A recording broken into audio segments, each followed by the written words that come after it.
Good evening, everybody. Welcome to the King Leo Show. I'm your host, King Leo. How's everyone doing tonight? Pardon me, I'm feeling a little slow today, although we're here early. How you doing, Audio Vibes? What's up? I missed you this week. Haven't seen you around. Let's check the sound, make sure everything's everybody. Okay. Welcome to the King Leo Show. I'm your host, King Leo. How's everyone? Sounds working perfect. Excellent. Yeah, so you'll pardon me, guys, if I'm a little slow today. I had a bit of a migraine, but I'm okay now. Welcome, everybody. As you can see, I had to deliberate with my producer, man, and we both agreed Nick Fuentes won this week.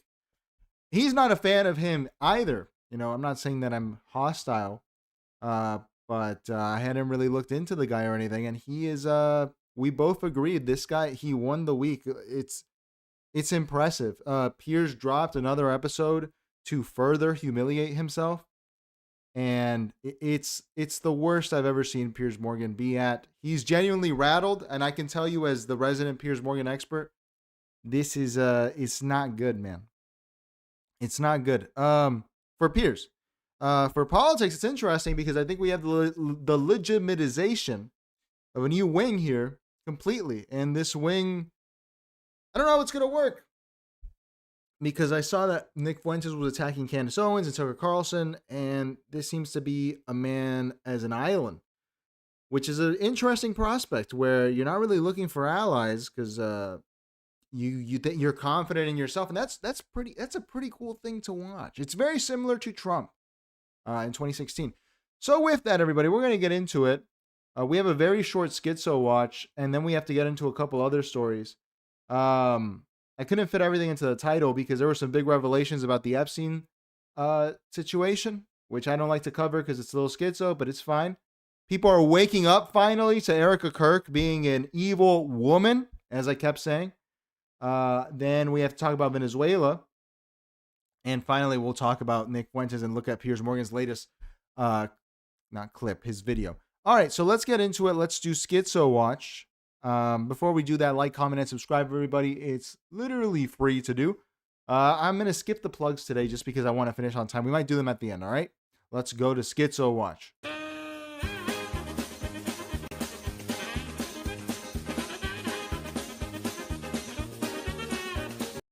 All right, so while we were here watching and dissecting this fascinating exchange between Piers Morgan and Nick Fuentes, trying to see who the real power players are going to be in 2028, doing some real analysis. It's not gossip on the King Leo Show, dude. It's analysis.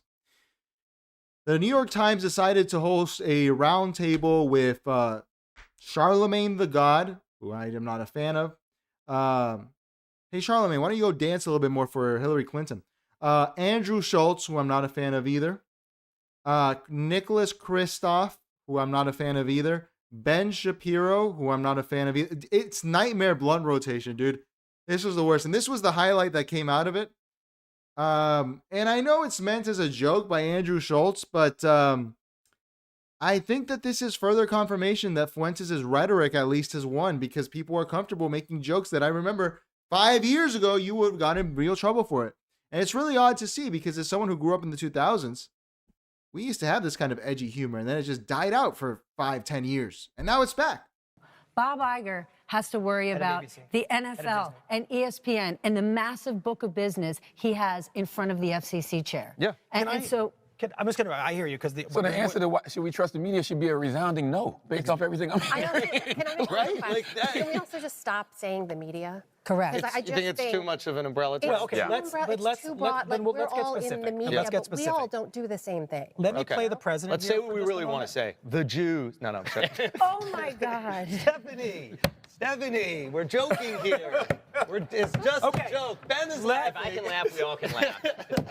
Let me play the president here for just a moment. The president might say, If you had said that a few years ago, you would have gotten in real trouble, you know? God, this is a terrible panel.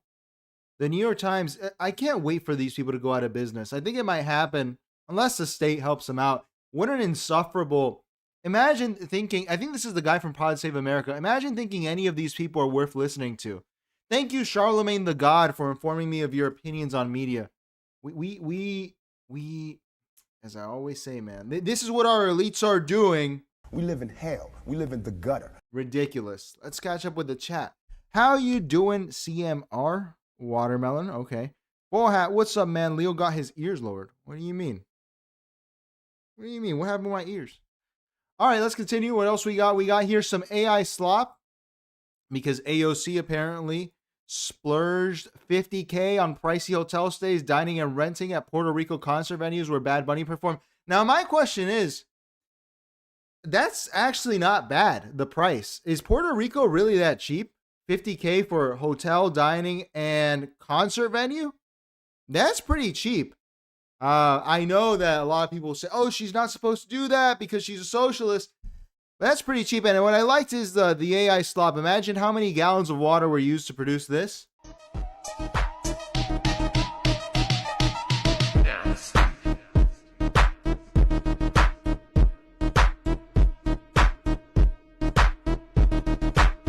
I'm glad that President Trump signed legislation yesterday that says that states can't regulate AI because we're going to get way more of this. This is great stuff, man. 10 gallons of water, 20 gallons of water, all to make AOC dancing.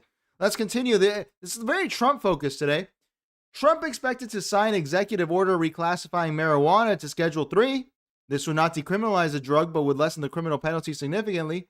Heroin and LSD are expected to get the same treatment. I really don't think this is going to happen. I'm not a weed head. I'm not a weed fan myself. For me, I had it explained to me in college, man, because when I went to college here in South Florida, and we get a lot of spooks, you know, and there was a guy who I'm pretty sure he worked for CIA, dude. He had spent time in Cuba, and he was a Black American dude, which is unusual. Like, he had spent a long time there. And he told me, no, man, they're never going to legalize marijuana. I guess it's in legalizing, but even this is weird. And I was like, why? And he told me, well, because it's the best method of maintaining surveillance over other countries. If we legalize it, then we can't have a DEA base everywhere. I was like, that makes sense. But yeah, so for any weed heads, I guess this is good. I don't know, dude. I don't do the weed, you know? So if you guys love weed, I guess you should be happy about this. And here we have people making the green MAGA edit, which I thought was pretty good. People are getting real creative.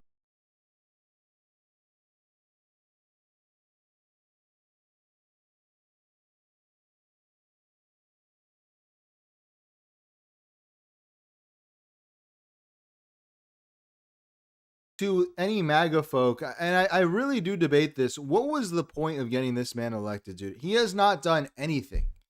Anything that you wanted. No new wars is done. Legalizing drugs. What else? At this point, Trump might as well just like mandate transgender surgeries. He's not doing anything that he said he would. But all right, and here's what our White House is posting. Video game developers level up with R&D tax credits. How video game developers can level up with the R&D tax credit. And we have here the White House. Dude, I feel like Steve Jobs talking about Michael Dell, dude. They have no taste. America's most pro-gamer president with Donald Trump as the Minecraft character. And the reactions to this from the gamers, they were pretty mad, man. They were not happy with this. And, you know, it's just, this country's going insane, dude. This country's going nuts. It's going nuts. Finally, here, we're going to do this to transition into our first story. So, Erica Kirk, man. Erica Kirk, I said it from day one. All right? This bitch is evil. This woman is... And finally, people are catching up to me. Finally. First, let's go through the latest Charlie Kirk edits, which now Charlie Kirk has met Yakub and he's teaching integrals. Agartha needs your help. You must solve this integral to reactivate Agartha's force field. Good luck, my child. Bro, what the fuck am I meant to do with this? I thought sin x over x had no elementary antiderivative. But there is still a way to get a value for this improper integral. Ah, I see. We basically define a function that is equal to our integral at a certain point to turn it into an initial value problem. Using Feynman's trick, we can differentiate under the integral sign. So now we can just use integration by parts here? It's quicker to do the Laplace transform of sine. Oh yeah, so it'll be -1 over 1 plus... I don't remember calculus. I took it when I was 15, I guess. I'm sure this is correct. That's the crazy thing is, you know, my producer's theory now is he's kind of coming in line with the old school, Black American way of thinking, which was, the white man has his boot on our neck. If we had the same access, we would be a lot better, at mathematics and universities. And for a long time, that was kind of seen as a cope by people on the right wing. On the left wing, they always embraced that idea, but they never really did much about it. But my producer was telling me the other day, he was like, dude, I think that AI is actually going to help people that never had access to anything before, because you can make your situation better. And this is obviously made with AI. I don't know who would make this Yakub Agartha meme, but I assume it's someone who's white. But dude, I'm sure we're going to see all sorts of these types of tutorials for mathematics, for everything, which all sorts of minorities and ethnic groups can take advantage of across the world. Pretty soon, dude, like, if people haven't considered this, I'm thinking about it now, and I discussed with my producer where AI and ChatGPT and all this stuff, it's going to make mass immigration worse. For better or worse, dude. For like, I know that we have a lot of right-wing people here too, but guys, I think it's going to get worse, because if you have ChatGPT and you're born in Bolivia, you say, how do I get to the United States? And you're going to be able to speed run the ability to do this. You give people the God machine and they can actually use it to improve their lives. It's not ambiguous like a computer. People are going to use this stuff to come into first world countries. So dude, AI is an interesting, I hadn't really thought about it, but it's an interesting future that we have ahead of us. Forehat says, it's just a friendly euphemism for Leo got his hair. Oh, gotcha. Let's see who shows up when the numbers jump up to 250. We'll see. All right, we can't talk about that country. Let's see here. What other Kirk edits do we have? Because now Epstein has entered the mix. Glad to see this, dude. Like, it just gets funnier and funnier. Hey, you. Yeah, you. Do you know what kind of train this is? Huh? Train. Do you know what kind of train this is? No, do ya? Hey. Obviously, I don't remember what this movie's called, dude. It's a Christmas movie for your kids. We have this one here is great. This is cinema, man. Let's see. The people who make these, by the way, love Charlie Kirk more than Erica Kirk ever did. Let's watch. 10 years. Counting or not counting gang violence?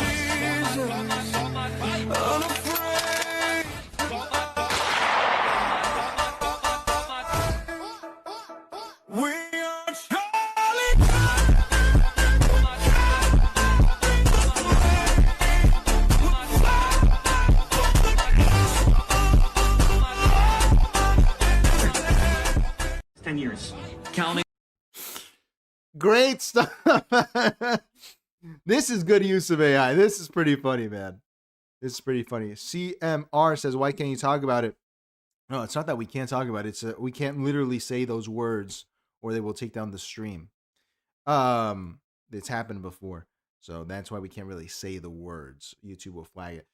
Here we have, and I did the research because we have time. We started early. I want to show you the full version of this. Charlie Kirky, I spot the perky.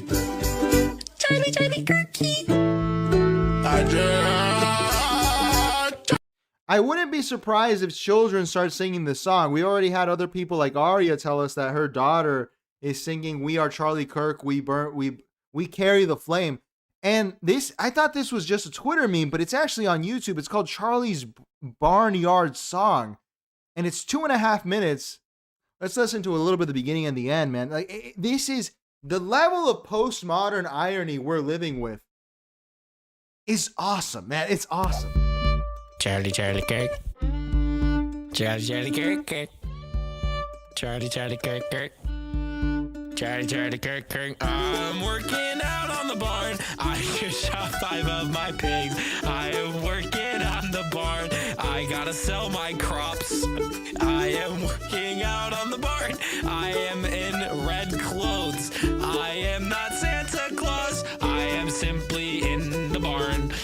I just cleaned up all the hay. Now there's animals that are gonna pay. What I love about it is that the irony, you can hear it in the voice of the singer and the lyrics, where people are so detached from everything. it's people would call it nihilism, but it would be nihilism to be attached to this. And of course, at the end, we bring in the rap, which is what we see going viral. What the fuck is going on? Charlie Kirky. Charlie Kirky.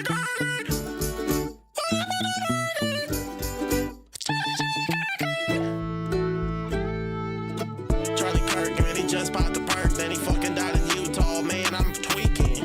What the fuck is going on, man? Charlie Kirk, and he just popped a perk and died in Utah. Dude, I'm telling you, this country, these are the people that are not gonna go nuts. The people that do that, because the people who take things seriously, they're screwed. And finally, we get here to Erica Kirk, who I've called an evil bitch, an evil woman from day one. Finally, people are waking up to this fact, and we can confirm this through memes.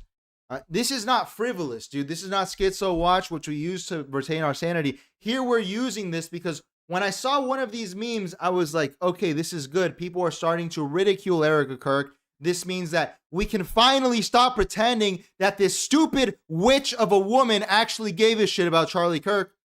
And then I saw another one. So it's pretty good. Let's watch here.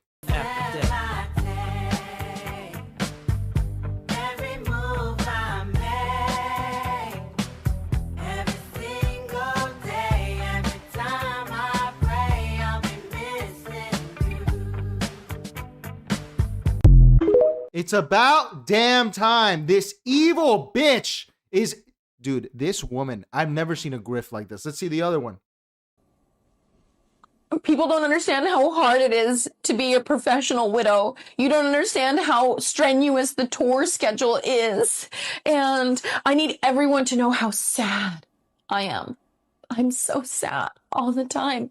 You know, I miss the little things. So many things about Charlie were little that I miss. But the thing I miss the most of all is when you come home on a Friday night, Shabbat Shalom, Israel. Daddy's home, and he put his phone and his keys in the junk drawer, and it would just be all us. It'd just be all us. I just want to encourage people. Don't argue with your spouses. Don't let men get away with anything except the absolute bare minimum of them. I always told him, you know, I will always have a place for you at home. There's always going to be dinner for you on the table. And if it's cold, I'll reheat it. Don't even worry about it, baby. I am such a good wife. And I'm so sad. But I make a great wife. It's about time, man. I'm glad to see the shift. I guess that there are some thinking people on the MAGA side too, people that don't want to be grifted. Because when I said it, lone person saying it on YouTube, man, in those comments, it was, you're an evil person. How can you say it about her? Well, what did I tell you? Other people were going to wake up. Dumb animals. All right, let's watch here. We got to get to our other story, which is Venezuela's in the news again. Donald Trump, we're going to show the clip. He just announced a couple hours before we started streaming that the land invasion is going to begin. No new wars, huh, Trump supporters? All right, let's see. We'll see how Maduro's coping with this. But first, let's actually see President Trump, what he said about an actual ground invasion. But 96% of the drugs coming in by water, every one of those boats you see get shot down, you just saved 25,000 American lives. But we knocked out 96% of the drugs coming in by water, and now we're starting by land, and by land is a lot easier, and that's going to start happening, and we're not going to have people destroying our youth, destroying our families. So this is coaxed between an odd claim. It doesn't really make sense what he's saying, dude, because he's saying that they're going to start intercepting drugs on land. What does that mean? Holy, oh no. All right, here we go. Look, I think this is the best way of seeing that anything's actually going to happen. We have here a 10% chance that he's out by the 31st of 2025. 56% by next year. Interesting, man. Okay, so yeah, I don't know if Trump is a big talker too. He's full of shit. I'm sure he's said rhetoric that's similar to this in the past in regards to Venezuela. And we've analyzed it throughout the week. It seems like he just wants Maduro to resign from power. But I don't think that's going to happen. I don't think it's going to happen. We were looking that apparently he could go to Belarus, and that's the latest negotiation.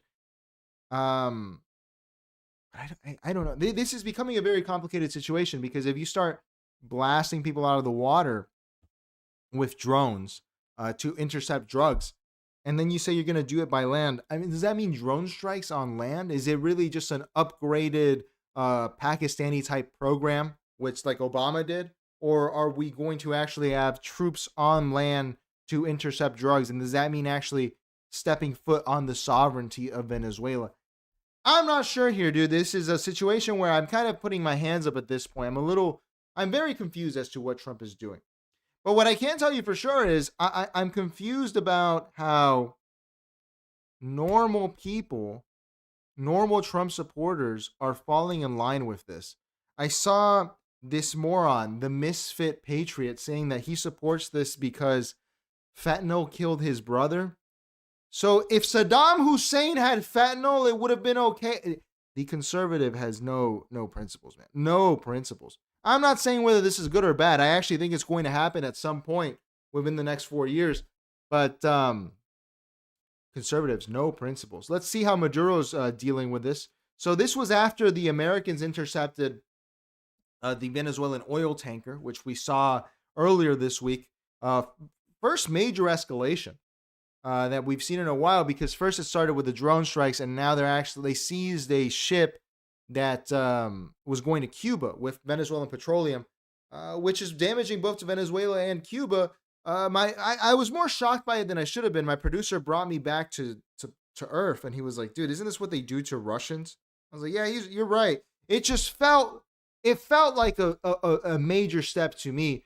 And here we have, I'll translate for you what Maduro's reaction was to it, which was pretty funny, man. Porque ayer hicieron un acto absolutamente criminal. Because yesterday did an absolute criminal act and an illegal act when they proceeded to do a military assault. Ilegal cuando procedieron a un asalto militar, secuestro y hijacking and theft like the Pirates of the Caribbean of a vessel. Like the Pirates of the Caribbean. Robo como piratas del Caribe a una nave mercantil. To a commercial, mercantile, private civilian vessel. Comercial, civil, privada, una nave de paz. Que a peace vessel that was assaulted. Fue asaltada porque ayer. Dude, this is so funny, man. No, oh my God, the Pirates of the Caribbean, and here we have him singing. We've seen him sing John Lennon. We've seen him sing his own remix. What is Maduro singing now? The great Baudrillardian master. What is he singing? Don't worry, be happy. La la la la la la la. Don't worry, be happy. La la la la la la la. Just peace, not war.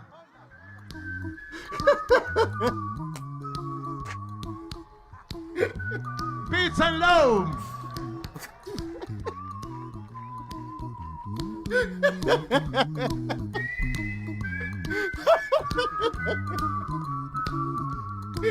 Oh my God.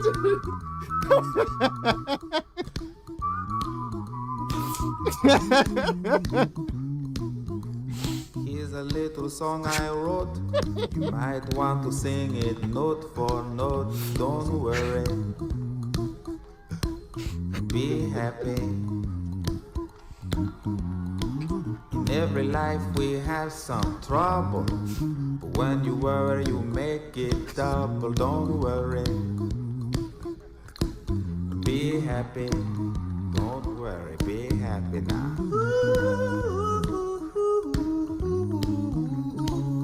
Don't worry.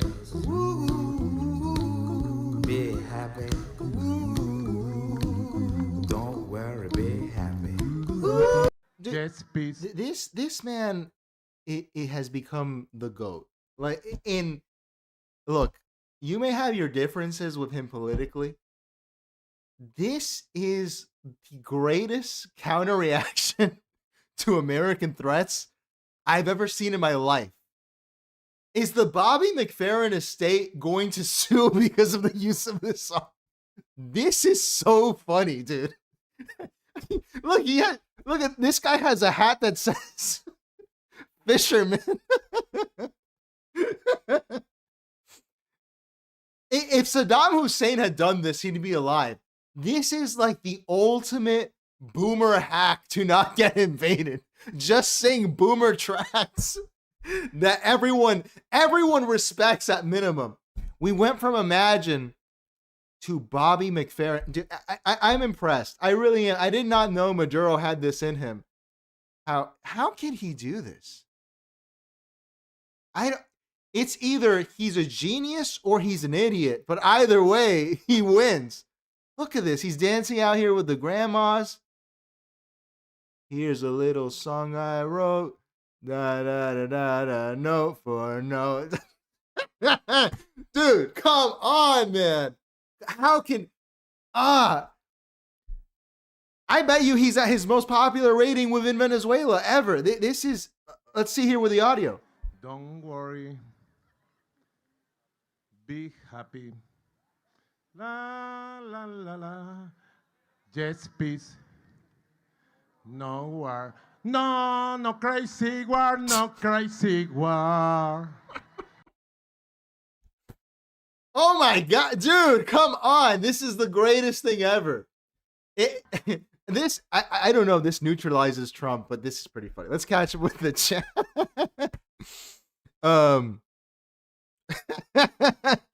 Forehead says, what is the true definition of postmodernism? My friend, well, you're going to watch Tim Pool later, and he's going to explain it himself. Jorge says, fentanyl comes from China. Are we invading China too? Good question. I thought it was China, and then I thought it was Mexico, and then I was told it was Venezuela. It seems like the fentanyl's moving. I agree with you, Jorge. It's ridiculous. I Had Everything says, time for a new super straight Giga Chad military to handle this. Yeah, Pete Hegseth is going to handle this. Bobby McFerrin? John Lennon singing Dictator? What? No gore, no wars. Dude, he started memes. I Had Everything says, Maduro, huge fan of Johnny Depp, confirmed. Los Piratas del Caribe. Dude, that's crazy. You're right. That means that Maduro has watched the Johnny Depp version of the Pirates of the Caribbean. That's wild. Astra Way says the CIA is so going to kill this guy. I think so too. I don't think this is enough to stop America, but it's pretty funny. That's Efra says they're going to have a problem provoking a war with this one. Maduro is literally playing us and beating us in our own propaganda game. I agree, Efra. This is very effective stuff. I Had Everything says, what do you think Chavez's reaction would be seeing this? Dude, I don't think Chavez was built for this world, man, because Chavez was a very modern man. And that's why I think he would be easier to topple than Maduro, because Chavez, and I disagree with people on this, he was like, we're going to build institutions. We're communists. We have 21st century socialism. We're going to make ALBA. We're going to make international connections with countries like St. Kitts and Nevis and Bolivia. And it was all very getting high off your own supply in that post-Fukuyama era of thinking, oh, yeah, we can actually carve the third way now. Now that the Soviet Union is gone, we can make our own version of this. And that's so modern that it's very easy to poke through that, like pierce that veil. But can you pierce the veil of Nicolas Maduro in a straw hat singing "Don't Worry, Be Happy" by Bobby McFerrin? I don't think you can do that. Well, it says Maduro was already sitting pretty in Turkey. I don't know, man. He's gonna be the human version of Omar Gaddafi. I don't know. I don't know if he's gonna get Gaddafi, man. I think he makes it out to Belarus. Over under on Maduro making it out to Belarus. I think it's possible. Astro Way says he's like the human version of a capybara. Right, and capybaras are from Venezuela, so it's not surprising. Capybaras are delicious, man. It's a shame that people don't eat them here. They taste real good. Everything says Donald Trump has to one-up him now by singing "Living in America." It's gonna be like the meme. I don't know if you remember that picture they took of Trump and Hillary with the microphones, where they were like, "Ooh." Oh man, I guess Peter Thiel was right. After 2020, we really have arrived in the 21st century. So yeah, this is great stuff, dude. This is, dude, and people are starting to like the guy because of this. We saw he had Steven Crowder cracking up. All right, let's move on. This is a very quick one. We have to touch on this Epstein thing. I have to admit that I'm usually a great judge of character, okay? I'm usually pretty good. And I had kind of said that Steve Bannon was cool to me in person, you know? So I never really like to go hard on him. But I think I'm done with. I can't defend him anymore. Because he's a smart guy. You know, I always liked him because he was smart. And here we have him with Big Jeff, dude, with Jeffrey Epstein. These new photos came out from the House Oversight Committee, and here's Steve Bannon with Jeffrey Epstein, who's supposed to be his enemy. Let's watch who else is here. Here we have Donald Trump with Jeffrey Epstein, another photo. We have Adam Dershowitz, of course. And we have, I don't know why this one did go, Bill Clinton with Ghislaine and Epstein. My question here is, this might shock some people. Did Jeffrey Epstein invent MAGA? Because this is a serious question now to contend with. He seems to have been friends with everyone involved in the MAGA movement for years. Did Jeffrey Epstein create the Make America Great Again movement? I mean, did he co-opt this Roy Cohn disciple, Donald Trump, and made this is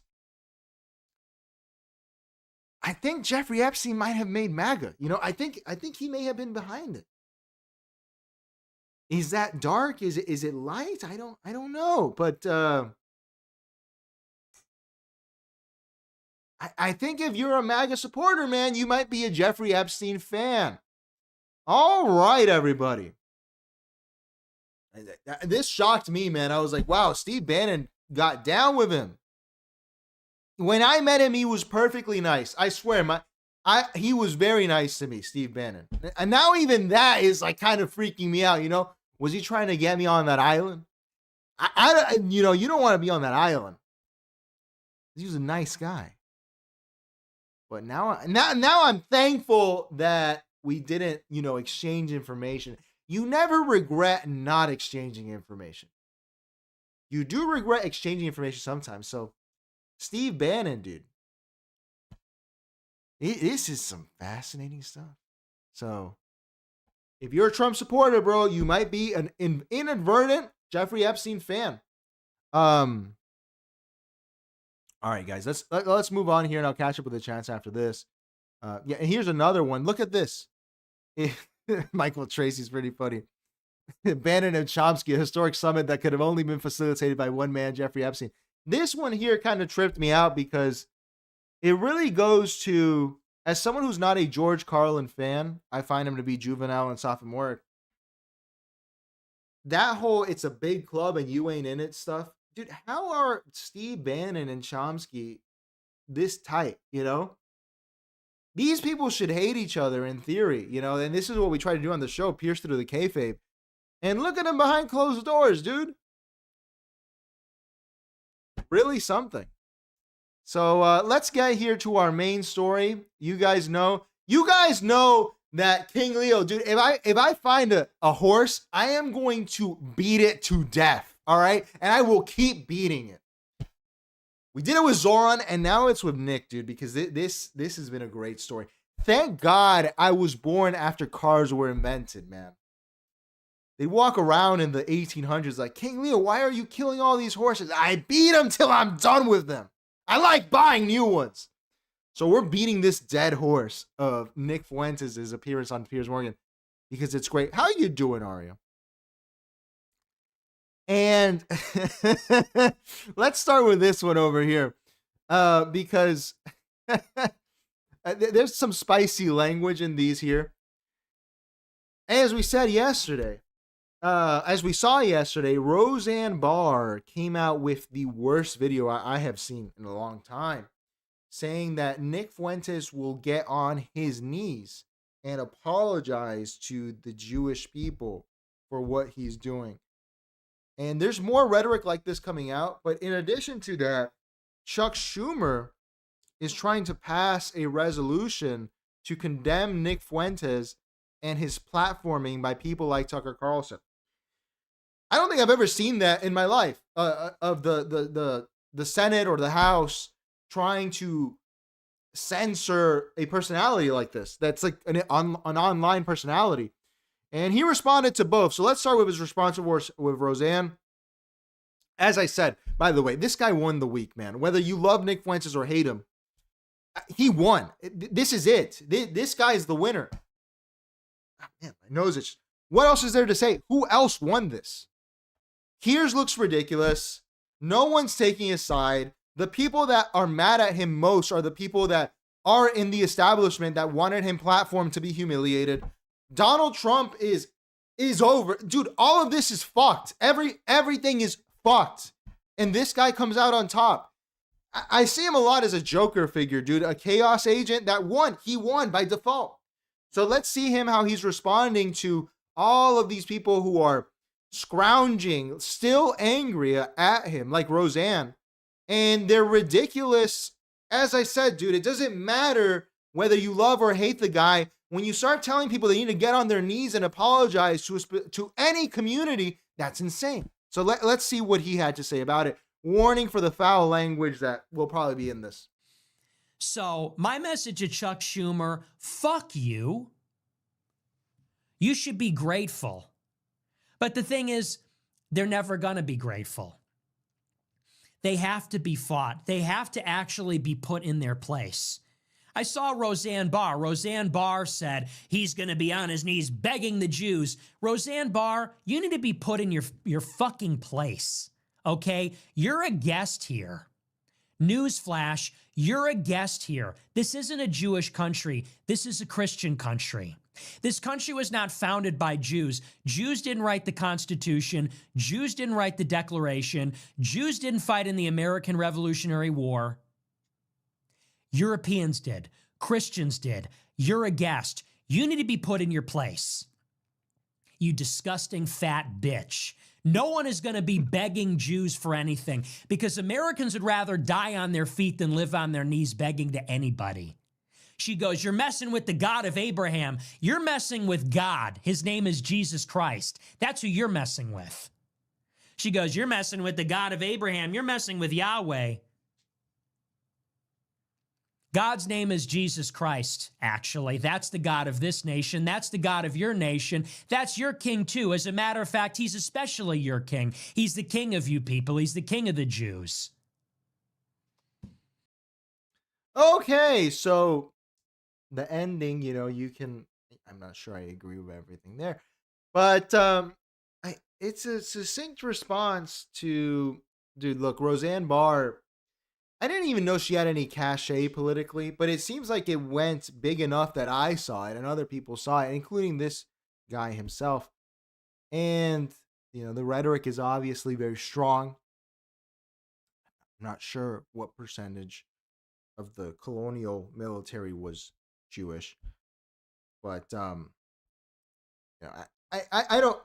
not going to opine on that, At least it's not Glenn Beck interviewing AI George Washington saying that he loves Martin Luther King, okay? This may be offensive, but at least it's not completely fake conservative history, I mean, maybe it's fake, I don't know, but at least it's not insulting to you on a surface level. But this was interesting to see a fast response to Roseanne Barr, and by making it wider, by making it about Americans, dude, as I said, man, I don't know who is advising the Jewish community on their propaganda, what they should say. When Roseanne Barr gets out there, drunk off her ass, smoking a cigarette, telling people that they're going to get on their knees and apologize to her community. If I did that about Latinos, you would be rightfully indignant. And look, I don't even know how you can respond to this. I mean, this is, I will say, this is slightly a little bit low in the sense of you don't argue with a drunk. You don't argue with an alcoholic because it doesn't really matter. But it's a pretty good kill, like not kill shot, but like an end here. It's an interesting end to that. Why would you take Roseanne Barr seriously after that? If you did to begin with, I'd be surprised if everyone did. So, strong rhetoric. Don't agree with all of it or most of it, but I do agree that Roseanne Barr deserves to actually be put in her place. That is the main contention here that I like. And I'm not saying Roseanne Barr as a Jewish person. I'm saying Roseanne Barr needs to be put in her place. A lot of these people need to be put in their place. Jillian Michaels is another one of these that we've covered on this show. What is Jillian Michaels doing pretending that she has the interests of any normal person at heart? What does Roseanne Barr know about anyone's daily life? There's a lot of these people that need to be put in their place. I mean, we saw it after the Charlie Kirk shooting. We made fun of it here. This Theo Von 30-minute crying session where he was crying about how he doesn't know how he feels right now, but he feels scared and he wants his mama. A lot of people need to be put in their place. So that's the main crux of that I got out of this, and I did like it. I hope that, and I think that's kind of what happened to Piers Morgan. He was put in his place as a tabloid journalist. Unfortunately for us, we're big Piers Morgan fans here, but, at King Leo said, sorry, I hate everything says the exact words the Spaniard said to my ancestors. Bro, me too, probably. My last name is either Basque or Jewish. We don't know. So it's like any Latin American. Here he is addressing head on the resolution that Chuck Schumer put out, which is, this is insane. Like, you've already tried. We've been through it this week. They've tried to ignore this guy, cancel this guy, interview him CIA style like Tucker, interview him like a pervy dad like PBD, interview him as a tabloid journalist, Piers Morgan, and they can't get this to stop. And now they're just going into, we're going to do a Senate resolution. I mean, there are people that are hungry in this country, and fucking Chuck Schumer is dedicating time to this. There's a war going on in the Caribbean, and this is what Chuck Schumer's fucking ugly ass is thinking about? What is Chuck Schumer's job? It seems like the only things he's done this year is talk shit about Zoran Mamdani and Nicholas Fuentes. What is the point of the Senate? We might as well get rid of it. I mean, like, defund the Senate. I don't mean, you know what I mean. I don't mean something insane. So let's see what Nick Fuentes' response is. Obviously, there's foul language here. Okay, so fair warning. And again, I don't endorse. We're doing analysis here. We are analyzing the media landscape. So we're analyzing. Let's watch. And by the way, consider the source. Who wrote the resolution? Chuck Schumer, a Jew. Chuck Schumer wrote the resolution. How much does Chuck Schumer have to say about the Jewish supremacy in Israel? Is Israel a super diverse country, or are they ethnically cleansing it? Is Israel a super liberal country, or are they committing a genocide? Do they have a fascist leader taking over the judiciary? What has he got to say about that? Nothing. What does he have to say about Jewish supremacy? Jewish chauvinism, Jewish nationalism, nothing. This is what I'm talking about. Consider the source. Tune these people out. These people fucking hate you. Okay? Chuck Schumer, a liberal Jew, do you think he wants America to stay white? No. And that would be better for us. He doesn't want what's best for us. He wants America to be diverse because that's better for Jews. If America is diverse and tolerant and multiracial, then Jews feel safer because they don't stick out as much. If the country is all white with some... Okay, and then we get into racial theory. Regardless, I don't think it's the strongest argument. I do think the argument is strong of there are bigger priorities. But I'm not comfortable playing this out, dude, just because I think YouTube does not like this. I mean, let's see, because there is some more. We should probably watch it. Let's see. Jews, they stick out like a sore thumb. If it's all Christians and some Jews, they stick out like a sore thumb. But if the country is a mosaic of all different kinds of people, well, they blend in. They're just like every other group that's here. It's better for them. And shame is their weapon. Guilt is their weapon. Everybody else is proud. We're ashamed. I'm black and proud. I'm Jewish and proud.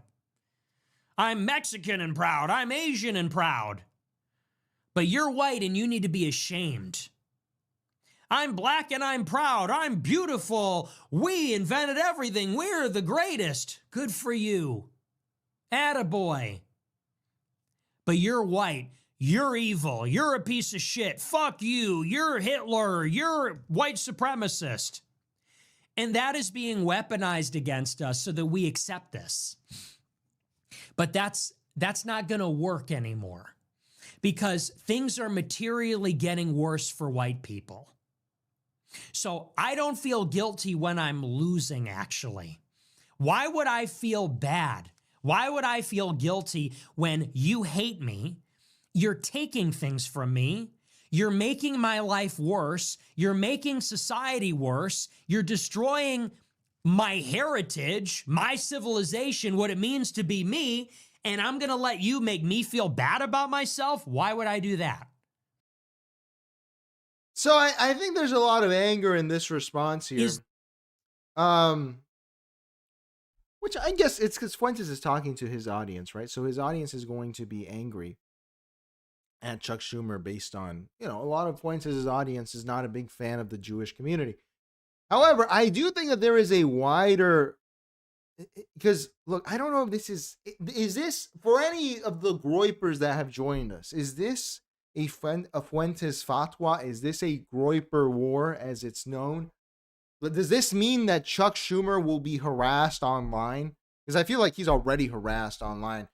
But I feel like this message could have been bigger, because this is an angry message directed at Fuentes' followers, and that's fine if you want to do that. But what the fuck is Chuck Schumer doing with our tax dollars, man? This is a waste of money. Even if I hated Nick Fuentes, man, even if I wanted him gone off the face of the earth, I don't need Chuck Schumer to use my money to do this. This is a waste of time. This is a waste of time. This retard, Chuck Schumer, let the government shut down for 2 months. You couldn't go to national parks. People weren't getting paid. TSA was ass. It was terrible. You couldn't get a flight. And he's spending the precious time that he's spending in the actual congressional circuit condemning Nick Fuentes. I mean, we've lost the plot here, folks. What is the point of the Senate? What is the point of the Senate? What is the point of any of this? Because everything you learned on Schoolhouse Rock, all that bullshit that they taught you in school, it's over. You know how boomers like to say they don't know civics. These kids, they don't know civics. Yeah, because it doesn't fucking matter, because a bill is supposed to become a law. But we don't have bills becoming laws. We have Chuck Schumer taking time out of everyone's day to condemn Nick Fuentes. Dude, I am glad that MAGA is slowly dying. I'll be honest. I think it's very funny to happen. I think it's very poetic to see that happen. However, these Democrats, man, except for Zoran Mamdani, none of these people have shown any sense of a forward-thinking vision. I don't think Zoran's going to be able to deliver. I've said it before. I'm not a fan of everything he wants to do. However, at least it's a forward-thinking person. What is Chuck Schumer spending his days doing? This is insane. This is insane. This is insane. It's almost Christmas, and this is what they're doing. The fiscal year, I think it's over.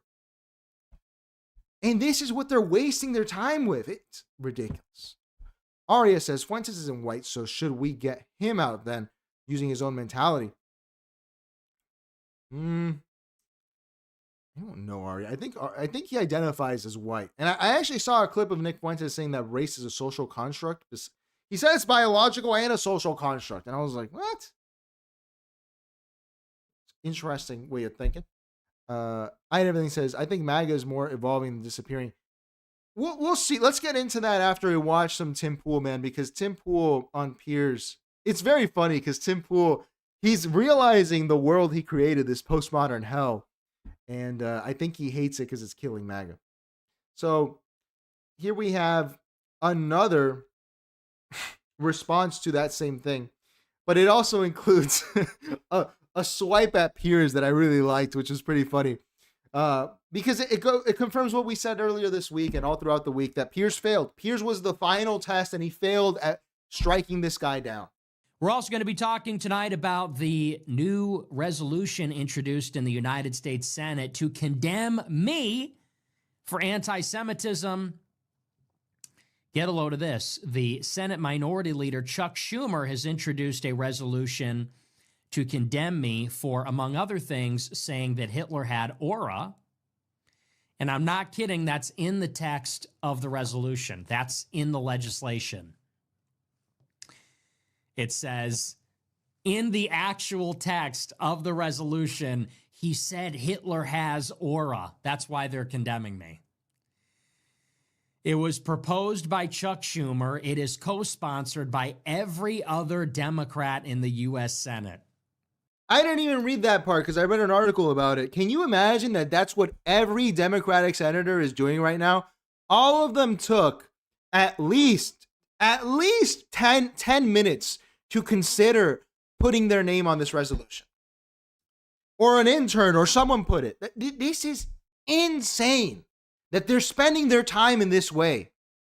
As an American taxpayer, dude, whether you're on the left or right, you have to look at this and be like, what is the point? Why would I even get a job anymore? Why go to college? Our senators are all putting their names on. This is ridiculous. This is ridiculous, man. Anyone who tries to tell you that politics is anything beyond fucking professional wrestling is lying to you. Because if it were actually real, they would not spend time doing bullshit like this. This is insane. Every Democrat signed on to it. Ridiculous. So it was introduced. Chuck Schumer is the leader of the Democrats in the Senate. He introduced it. It is co-sponsored by every Democrat, co-sponsored by every other Democrat in the U.S. Senate. Condemning me, my racism, my white supremacy, my anti-Semitism. Don't you guys have other stuff to do? Don't you have a country to run?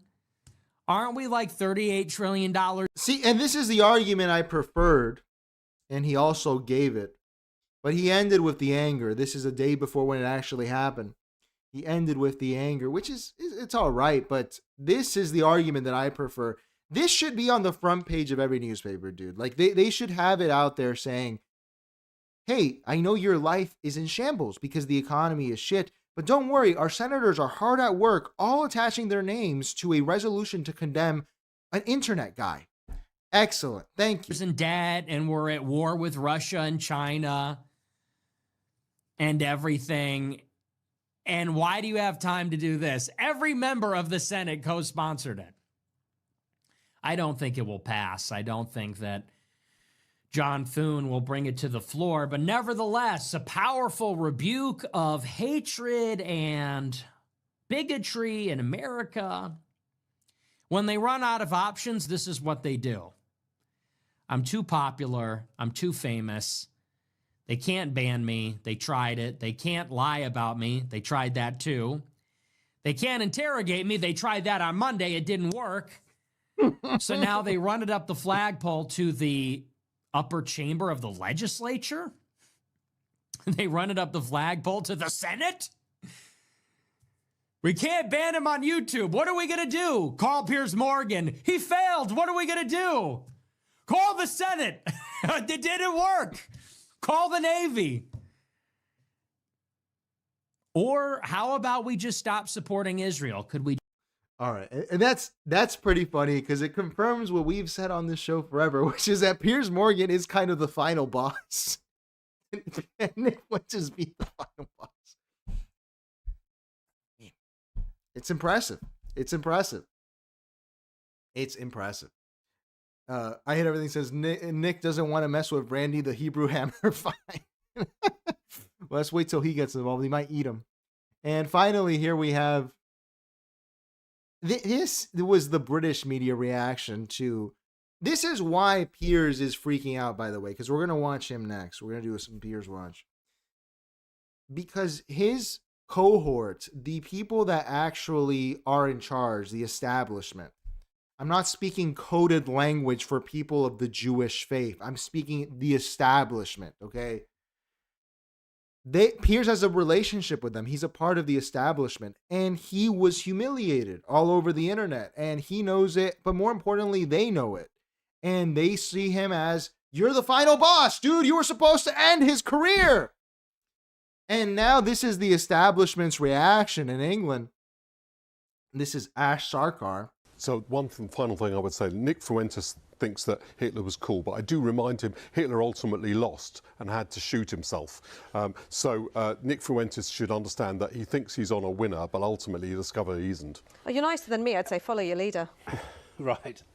So this is like a kind of a leader in the Communist Party of Britain, I believe. Whatever. She always says edgy stuff, but more importantly, look at how they trotted out Mr. Finkelstein again. And he was setting up that punchline. This is Piers' friends. The one that Piers brought onto the show to humiliate Nick Fuentes. And he is saying codedly that Nick Fuentes should kill himself. I'm sorry, he should commit suicide, right? And you know, for as much as conservatives love MLK, dude, this is like, is this guy getting MLK status? When the establishment is sending you letters telling you to delete yourself, is that where we're at? Is Nick Fuentes the Martin Luther King of 2025? I thought it was Charlie Kirk, but it seems like this is crazy. An old British guy is telling Nick Fuentes, because he said that he didn't care about his mom and dad, to end his existence. It's pathetic. It's pathetic.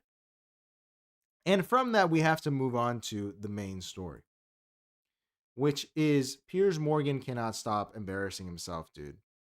And this is where you guys know I'm a very detached guy. I'm very cynical in a lot of ways. I don't like to say people are actually feeling emotions because it's all kayfabe at the end of the day. But as someone who knows Piers Morgan pretty well at this point, I can tell you this episode he released today, he is genuinely rattled. I have never seen Piers behave in this way. He makes another episode to kind of excuse himself to his friends. But most importantly on this episode, and we're going to watch all of it actually, because it starts with Tim Pool, who is there to condemn Candace Owens, but Piers is going to be interviewing Candace Owens next week.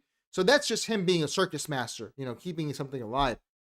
However, by even platforming Tim Pool, who he's not as friendly with as he is with Candace Owens, I think he's kind of just planting a flag. And secondly, he had on Milo Yiannopoulos, who we saw Tucker have on last week. And we saw it as a significant event because he's platforming the greatest enemy of Nick Fuentes within the WWE sphere.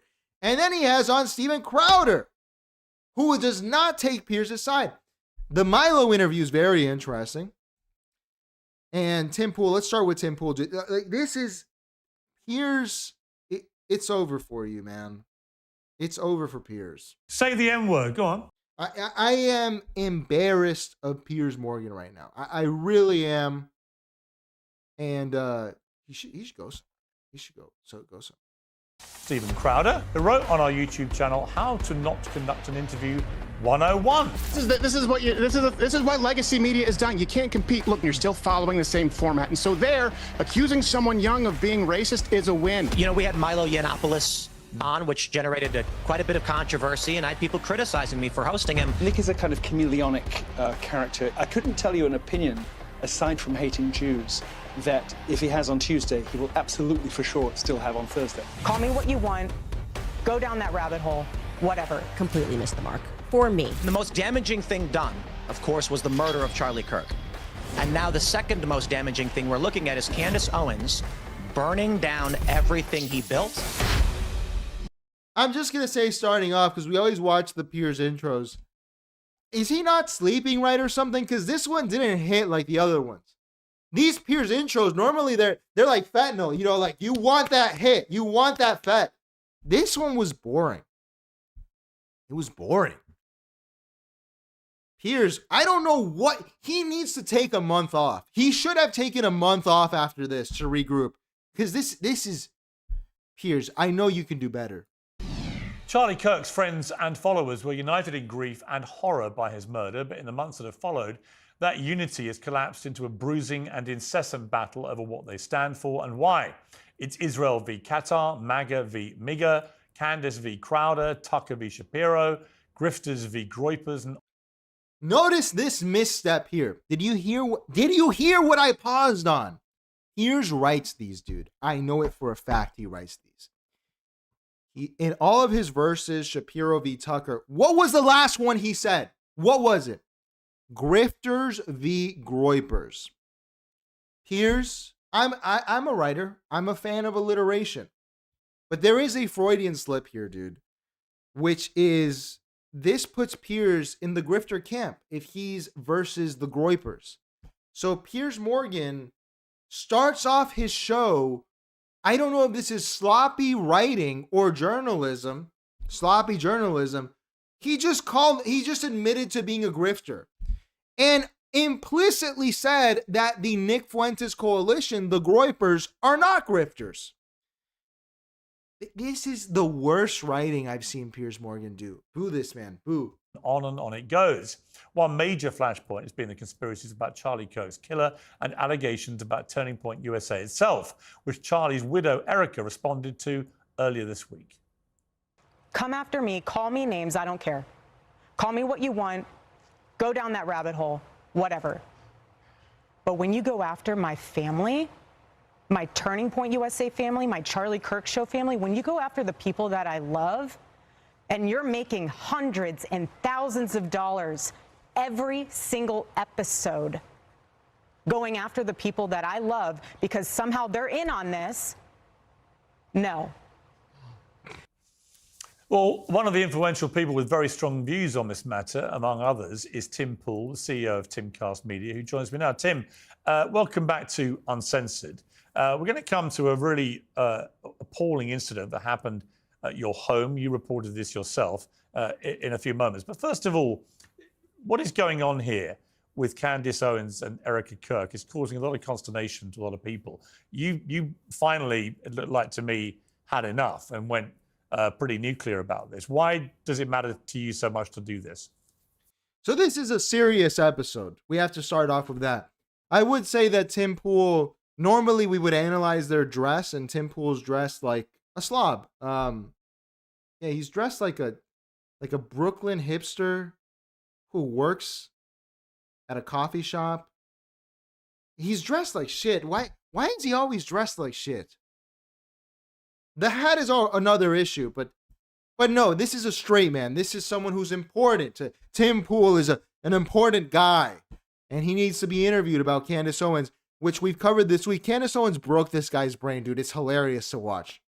Well, the simple answer is that there was a coalition that was built by many people with.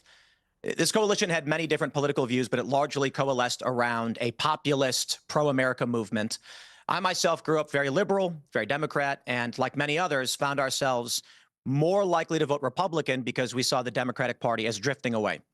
One of the most powerful voices in uniting all of these forces was Charlie Kirk and Turning Point USA.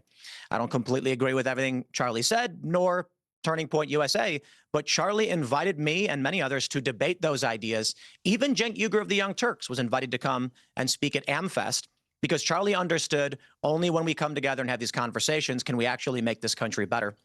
Well, he was murdered And it puts all of this coalition building in jeopardy. And this movement to try and help this country with not one singular political ideology, but many that overlap. And the most damaging thing done, of course, was the murder of Charlie Kirk. And now the second most damaging thing we're looking at is Candace Owens burning down everything he built and now having the gall to go after his grieving widow and his children indirectly, threatening their livelihoods, what Charlie built. It's a bridge too far. She's said many things that were increasingly, let's just call it, unhinged. And then finally, one day she said, pull your donations from this godforsaken organization with a direct implication in her post. Now, this is awesome. This is awesome. This is the best. Look, I disagree with Candace. I do. By the way, Alex, please check the chat. I told you that. You could please DM that to me. Dude, this is great. This is awesome. I disagree with Candace on literally everything. I think Candace is an insane person. I really do think she's crazy. I think she's wrong about almost everything. But she destroyed TPUSA. We have confirmation from Tim Pool. She destroyed MAGA. She destroyed the MAGA coalition. This is awesome. This is the best. This is the best. This is the most poetic outcome for Erica Kirk. She deserves this.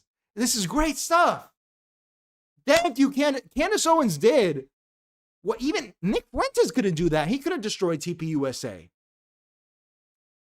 Wow, Candace Owens. This is why this Tim Pool clip is relevant, because here he has confirmed that the MAGA coalition is dead and that TPUSA, the reason that they're starting to actually vocalize their anger at Candace is because she is actually producing financial issues for the organization. This is great stuff, dude. That's not kayfabe. It's bad when you lose money.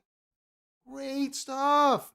Saying that Charlie Kirk was betrayed by Turning Point USA, even saying in one clip that his friends would have had to have signed off on his murder. It seems like there is no depth too deep and no bridge too far for her to benefit her career and her show. She would even go after those who loved Charlie the most. And I have no problem with people questioning the official government narrative or what the FBI thinks, but claiming there's Egyptian planes flying around in Utah time, which he was incorrect about, claiming that these planes are landing at airports or black SUVs are pulling into federal buildings where it just so happens her lawyers also work. It has just come to the realm of nonsense. The U.S. military, she claims, is now involved in his murder. She has turned the very tragic murder of Charlie Kirk, and she has turned this political movement into a reality drama true crime show where she treats us all like characters in a fictional show. And, you know, I think it's just gone too far. For foil hat, that is postmodernism. Tim Pool has woken up from the Truman Show. He realizes that it's all fake. Tim Pool, of all people, he's only 20 years too late. This is great. He's finally admitting that politics is broken, that you can choose your own reality, that it's completely fake. It's about damn time, dude. And he's putting Candace as the villain who did this. No, this wasn't Candace. This is just the state of the world. This is great. We finally, look, because we do Schizo Watch so that we can see how people are going crazy. However, if you are cognizant that you are going crazy, that you know other people are going crazy because of these narrative shifts and the infinite amount of narratives that people choose, like a choose your adventure game, you can mediate that because now you have the power of choice. And Tim Pool here, man, this to me is a huge moment. I don't know if my Baudrillardians have to feel this, man. Tim Pool just said that Candace Owens is treating politics as reality TV where people choose what they want to believe no matter how ridiculous it is. Is that not what politics literally is? Finally, the fence sitter addresses this. And I would add this. Tim Pool, there are white people, I love some of the white people expressions. Off the top of my head, my favorite white people expression is no good deed. That's a great one. It's true. And my second favorite white people expression is be careful what you wish for. Black people have good expression. I like a hurt dog hollers. That's a good one. But white people killed it with these two. And this second one, be careful what you wish for, is a great expression. Thank you, white people, for that one.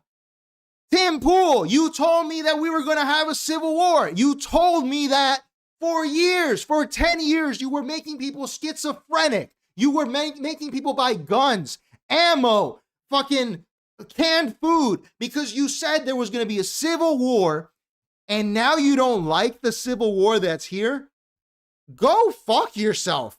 Fuck you. Be careful what you wish for. You deserve all of this, Tim Pool. You can't go around making people crazy, and then when they start getting crazy, everybody gangsta and wants a civil war till the civil war pulls up and it's psychic, not physical. Well, that's what you get. That's what you get. Fuck you, Tim Pool. You deserve this entirely. He deserves all of this for years of grifting and lies and insanity. Oh, it's Candace's fault? Go fuck yourself, dude. Candace is late to this game. You've been making people crazy for 15 years. You know, I'm due to have her on next week on Uncensored. I've interviewed her numerous times over the years and, you know, get on with her perfectly well. But I had a big set to with her about the Brigitte Macron thing, where I genuinely felt that she just completely concocted this whole narrative that Brigitte Macron was a man and then built a whole kind of conspiracy theory story around it. And the rest of this is useless. He goes on with Tim Pool for 20 minutes where Tim Pool is just confirming that Piers did a good job by interviewing this guy. So this is great stuff. Now we have to move on to this part of this interview, which is more fruitful. Okay, this is the Milo Yiannopoulos platforming of Piers Morgan. Piers Morgan is platforming the greatest enemy of Nicholas Fuentes. From what I understand, it's Milo Yiannopoulos. And this is not shortly after Tucker did the same thing as after he was attacked by Nick Fuentes. So we see people are going to the same handy tool. And it's an interesting interview. We have to watch here because I haven't seen Milo Yiannopoulos in 10 years. And he has like a transatlantic accent now. So let's watch what he had to say here because it's a full-on attack on Nick Fuentes. It's just pretty weak and pathetic. It came off just as weak and pathetic as when Tucker Carlson had Milo on for 2 hours talking about the nature of homosexuality and whether homosexuality is good or not, getting into the real intricate stuff of being gay. Now Piers Morgan has him on to directly attack Nick Fuentes. That's pretty interesting. Imagine the scene, a veteran TV host causing outrage by interviewing a rising alt-right star who's facing accusations of racism, anti-Semitism, and much more besides. Yes, Bill Maher interviewed Milo Yiannopoulos almost 9 years ago. And some of those who despair at the mainstream rise of Nick Fuentes and his followers believe a lot of this all started back then. Well, Milo Yiannopoulos joins me now. Welcome to Uncensored. Thank you. Thank you for having me. First of all, he's dressed. Milo's always dressed interesting, but this suit's too big. I didn't want to say when we were watching him on Tucker Carlson because I don't like making this kind of accusation. Is he on drugs? Because he looks a little off. But what he actually says is fine in terms of the content. So let's watch here. But it looks like he's on drugs. I'm just wondering if Milo is being like Joe Biden and he's being shot up and brought out to attack Nick Fuentes after people interview him and lose the interview. I remember the Bill Maher thing. I remember the fallout from that. Now, when you look back at that, Milo, when you see what's happening with Nick Fuentes, do you feel that you were like at the start of all this, that you were partly responsible for all this? How do you feel about it? I certainly feel as though it looks a little similar to when I was speaking at Berkeley and giving journalists conniptions. But I think there's something very distinctly different about me and somebody like Nick Fuentes.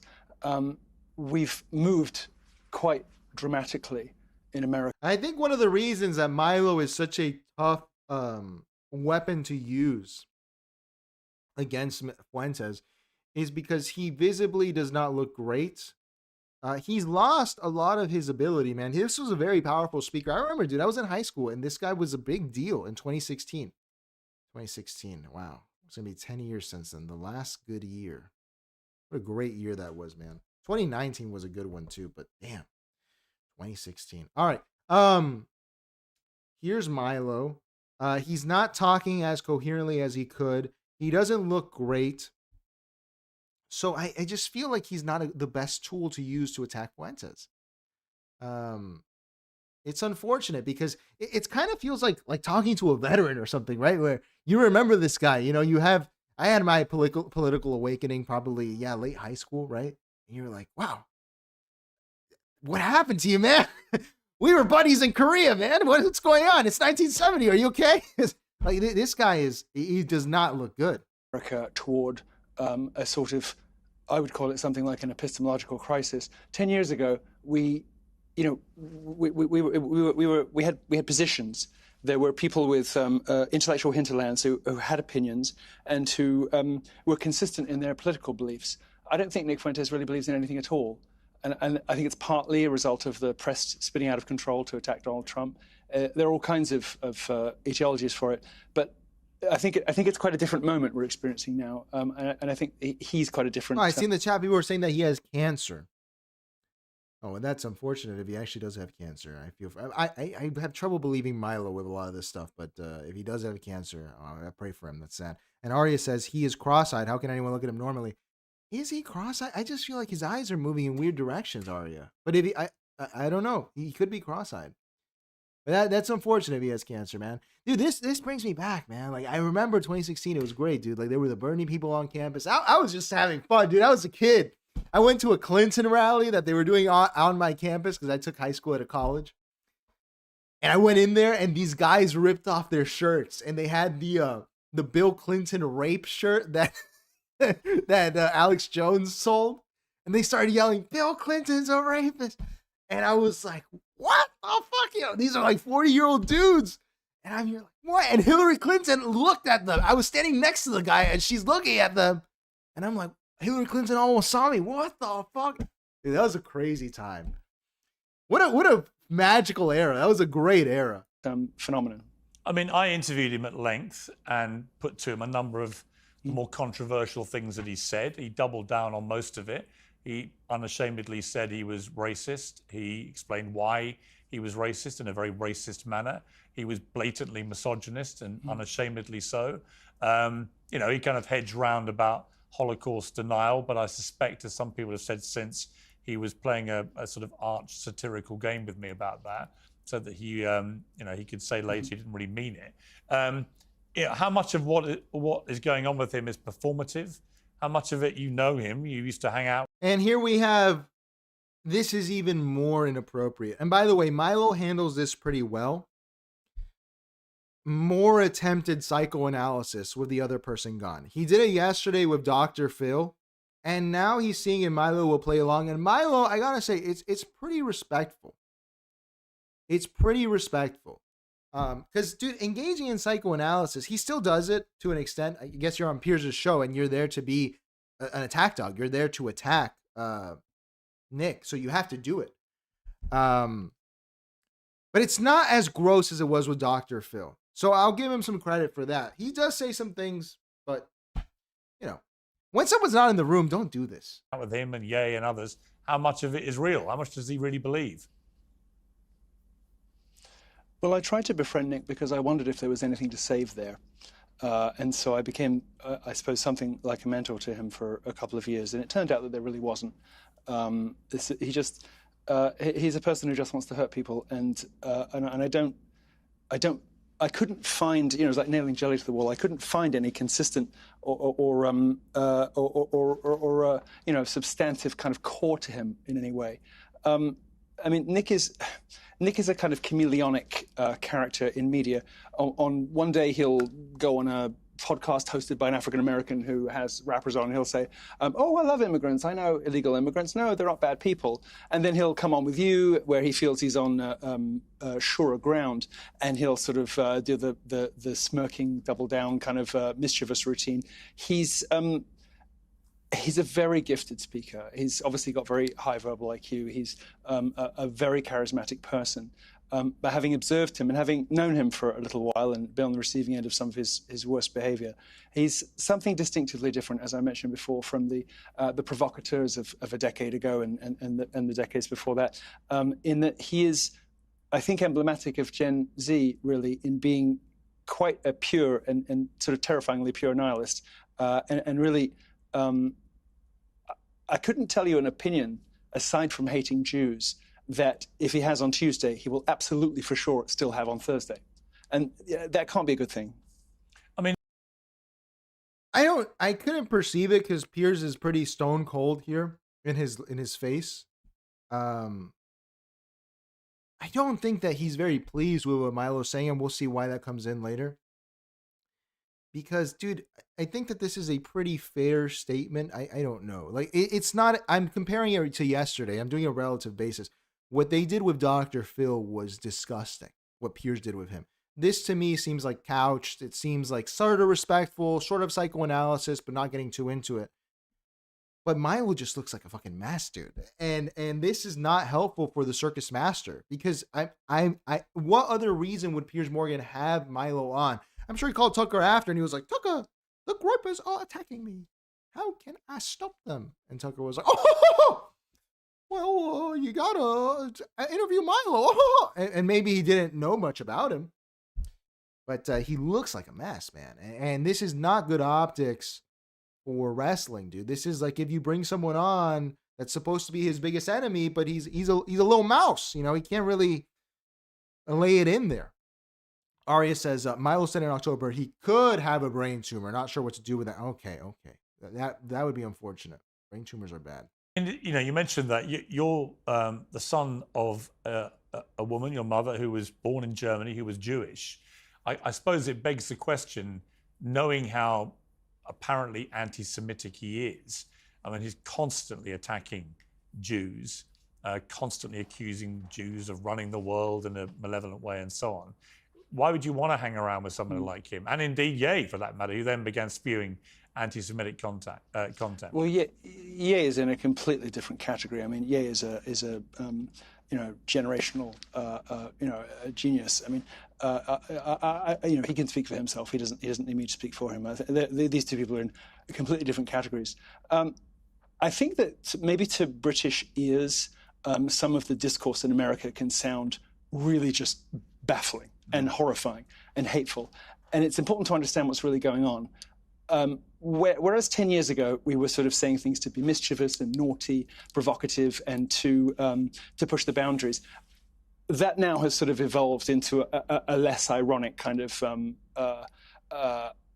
I guess you call it an equal opportunities loathing for everybody in the forms of people like Nick Fuentes. But, I got to say, I don't have that much of a problem with a lot of what he says when he's talking about. I mean, when you were sort of incredulous about his misogyny, I felt it actually was a little unfair to him because, 10 years ago we were talking about how men were getting left behind, how women were overtaking them at university, how the world had suddenly, bafflingly, and very, very abruptly become quite a hostile place to be a man. That situation has not gotten better, and so I think his generation's hostility toward women is, lamentable, but very understandable. I think what's fascinating here is, and I think this is why Piers gets disappointed with Milo, is that Milo here is acting as sort of a Nick Fuentes whisperer. He literally said he used the rhetorical device, to British ears.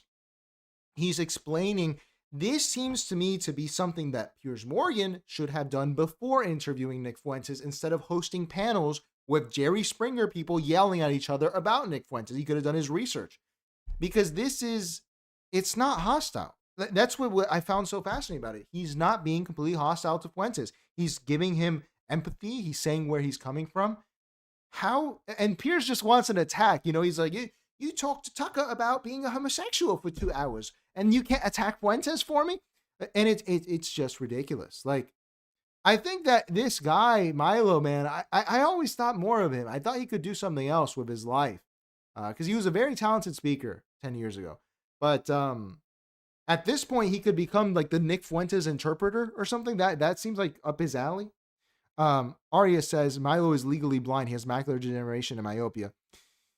What, Arya? That's not an excuse to me, because look at Ray Charles. You know, a great Floridian. You know, you gotta put on the sunglasses then. Or Bono. You know, he doesn't have that, but there's ways around that. The crazy looking eyes thing. I have empathy for them, but people in the past used to know how to deal with it.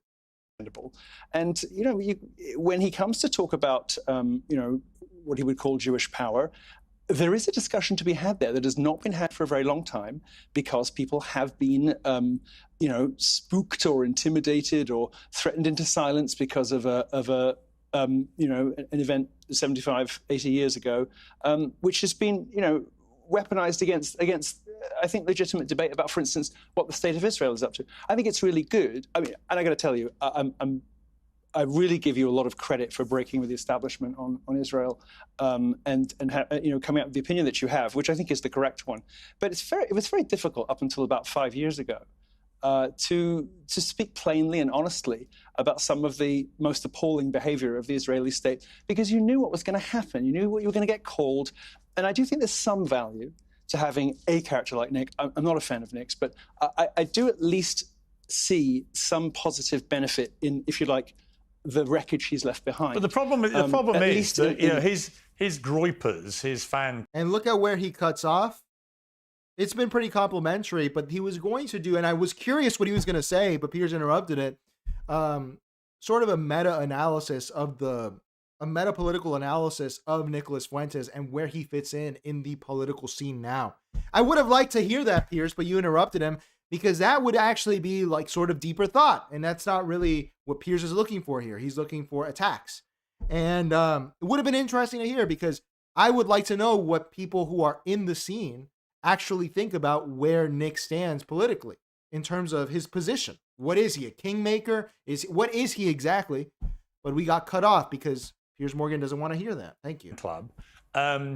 You know, all the abuse that's spewed my way since I did the interview was entirely predictable. But I've been really struck, not just by how blatantly misogynist and violent it is about women, and I don't really accept the defence that, well, you know, men have been treated badly. I've been leading the charge for young men to be treated better, for the man bashing to stop and so on. It doesn't mean...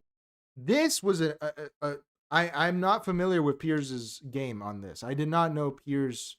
I followed him pretty closely. I have not seen Piers take the charge for men. And it strikes me as very weak, dude. This is very Scott Galloway, who's another... I hate Scott Galloway. He's a fucking idiot. I don't think Piers Morgan has been speaking to men's issues, because there's a lot of people that actually do that. And I don't think Piers Morgan is the one who's most known for that. I think Piers Morgan has been chasing tail and yelling about Meghan Markle for the past 5 to 10 years. That's what he's been doing. So I don't buy that. This is very reductive from him, and it's embarrassing. This is debating with someone that's not there right now. Just schedule the second debate. That's what Piers would normally do, because he's smart normally. But he really is rattled here. He is rattled. And I'll tell you, as someone who's watched them, we've seen him for months here on this channel, dude. I've never seen him like this. At the same time, you have to just belittle and demean women, or say they shouldn't be allowed to vote, or shouldn't be allowed a job, or, you know, they're going to get old and fat and ugly and they're all annoying. I mean, that's not about defending the male position. It's about just demeaning and belittling and attacking women, which is, to me, grotesque. But I think in terms of...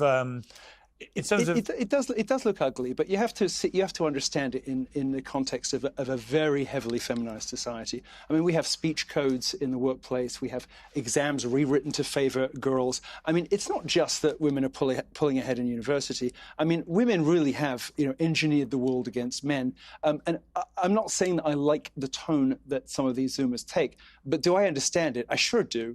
I really do understand. You know, a 22-year-old guy today has no realistic prospect of building a life for himself, and no path to being a patriarch, no path to being a husband and father that he can plausibly see. So they're dropping out, they're getting hostile, they're getting bitter. Do I get it? I'll be honest with you, I do.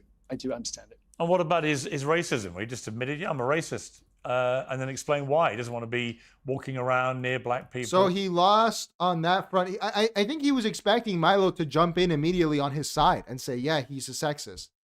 And Milo, what game is Milo playing? Milo, I don't know if he actually is nearing death and maybe he's just trying to be, it strikes me as honest, but I can't trust this guy, dude. This guy's changed who he is like a million times.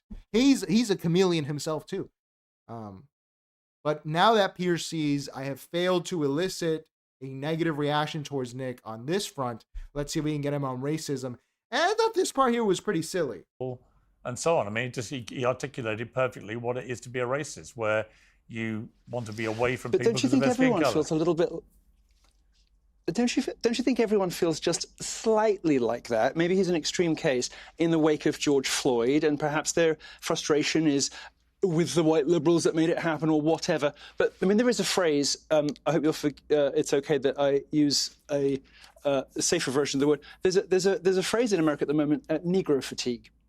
And it is used to describe people just being sick of hearing about, you know, black people this, black people that, black people complaining in the wake of... Before we see Piers' response, because here we have Milo analyzing a growing racial issue in the United States, which is true. I mean, objectively, we see this online and in person to an extent. He's the word... I don't even know if I can say, because Piers reacted very negatively. I did not know the word... I'll spell it, Negro, was considered a bad word. I thought that I've always preferred that word myself. When you read, you don't hear it anymore, but it's a more powerful word than just black or African American that came later. You have to choose between those two, black American. But I remember Roger Stone said that word a few years ago, and black people came out and said, yeah, that's fine. That's our word. It's not the N word. It's another N word that is... Dude, the Black Power movement used it. So Piers is going to take huge offense. He's going to make it just about that. I mean, James Baldwin, like, there's a documentary on the front page of Netflix. I know because I have to see it every other day. When you open Netflix, I Am Not Your Negro by James Baldwin. This word, I don't know if maybe even British, it's offensive. It's not very, I don't think it's offensive to people in America, right?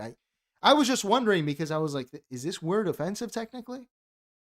George Floyd, which was just the most grotesque absurdity and an offence to common sense and to decency. Do you think it's acceptable? Do you think it's acceptable and decent to use a phrase like the one you just used? Immediately going away from... Basically, what happened here is that Milo has proven himself useless as a tool to attack Nick Fuentes. So now what we're going to do is we're going to impeach the witness as is done in court, and Piers Morgan is going to say, you would use that kind of word on my program? That's disrespectful. So now we're just attacking Milo because I guess Milo doesn't matter anymore because he's not giving Piers what he wants. Well, I don't think there's too much wrong with what I just said. I certainly don't wake up in the morning glad that the world is more full of hate. I'm a Catholic. So, you know, the most important thing to me is not... So why would you use a phrase like the one you just used, though? If you don't... Again, same question. This is pathetic, man. You don't want to fuel that kind of thing. Well, I don't think... Why would you use a phrase that you know is so inflammatory?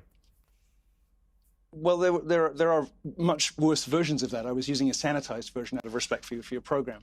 I doubt the average black viewer watching this, or African American who hears about that. And now Piers is white knighting for black people. I don't mean to...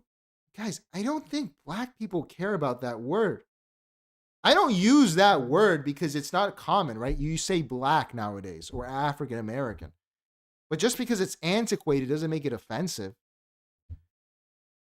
Is this a British thing? Do we have any British people that could enlighten me on this? Please tag me. Is this an offensive word in England? In America, it's just a word, you know? I Had Everything says, first time Piers realizing he must have been a jester. I have become the circus. the carnival rider. That's crazy. And Arya says Piers seems so weak. Yeah, absolutely. This is genuinely bad. Gonna see it that way.